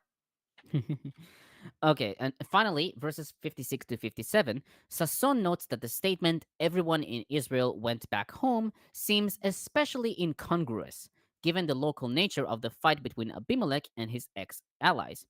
He notes that some commentators, like Moore and Burney, attribute Canaanite sentiments to those who rebelled against Abimelech. He further writes, the coda stands out from the narrative and might, frankly, be needless had it not provided the moral necessary to complete Jotham's fable. Both sides in the unholy alliance are shown to get the retribution they deserve. Abimelech for dishonoring his father when murdering his brothers, and Shechem for practicing in that crime. Fire did indeed roll out of Abimelech, destroying Shechem as well as Abimelech, who dies as he was deploying it. The lesson is as old as that told in the action of Nadab and Abihu, both sons of Aaron, who discovered in Leviticus 10:1-3 that the most dangerous fires are not those launched from heaven, but those that are brought to accomplish human designs. That's it for my commentary. Okay. I'm going to doubt that we're going to move on to chapter 10. Yeah, I think we're pretty much at time. Yes, and there's a lot of little. I still have to reinforce the barricade that I just built. Yeah. I can't tell you what went through my head when I heard the door come crashing down. I'm like, oh crap. Now you handled it, and you have to protect the cats. They are gods, and if there is any afterlife, they probably decide where we go in it. So Yeah. All right. Well, I guess we'll see you all next week. And Absolutely. And you will also see us in the Discord where we are all the time. I'm all the time there. I'm lonely. Yeah. Go make Tomer a happy man by spending some time with him. And I would will almost figure out how to do that, just so that Tomer would not be lonely. You should definitely do that. And make sure to subscribe to Milwaukee Atheists. We're going to be live on Wednesday. Indeed. Oh yeah, what are you doing on Wednesday? Promote that. Oh yeah, so the Wednesday apocryphal podcast. It was the Friday, a real job where he's a big important person. So we had to switch the day, but we are going to be finishing, I believe, the Secret Book of James. That's what we're going to be doing. Ooh. Yeah. There's so many Okay. fun apocryphal books. Yeah. I really like how both you and your co-host. I'm sorry. Go ahead, Leah. No, I always found it funny, the infancy gospels where Jesus is, where Mary goes around with baby Jesus curing people by washing out his cloth diaper and throwing it on lepers. Yeah, the infancy gospels are coming up. But yeah. We got a ton of apocryphal stuff to go through. It's really never ending. I was just gonna say that I like how you both you and your co-hosts read the intro to the episode at the same time. We just have it's just kind of I find that happened that way. It used to be where we were all doing different parts of it individually, but then we all just kind of we started saying the intro at the same time. So there's a harmony much of the time. Yeah, and Mark, may I throw this out here? We need to meet again for drinks, sir. Yeah, for sure. Since you are within range. For sure. I'll send you a message. Lawrence, be sure to update me on what we're going to do about the whole part of it somewhat. Absolutely. Okay, I will let you know, like, at least once I have like all the stuff done, maybe like an outline of a script, and then I'll let you know. Awesome. Okay. Yeah. right. And I had another thing. Okay, no. It's all good. Do all the stuff that I said. Sorry. All right, everybody, next week, same blasphemous time, same blasphemous channel.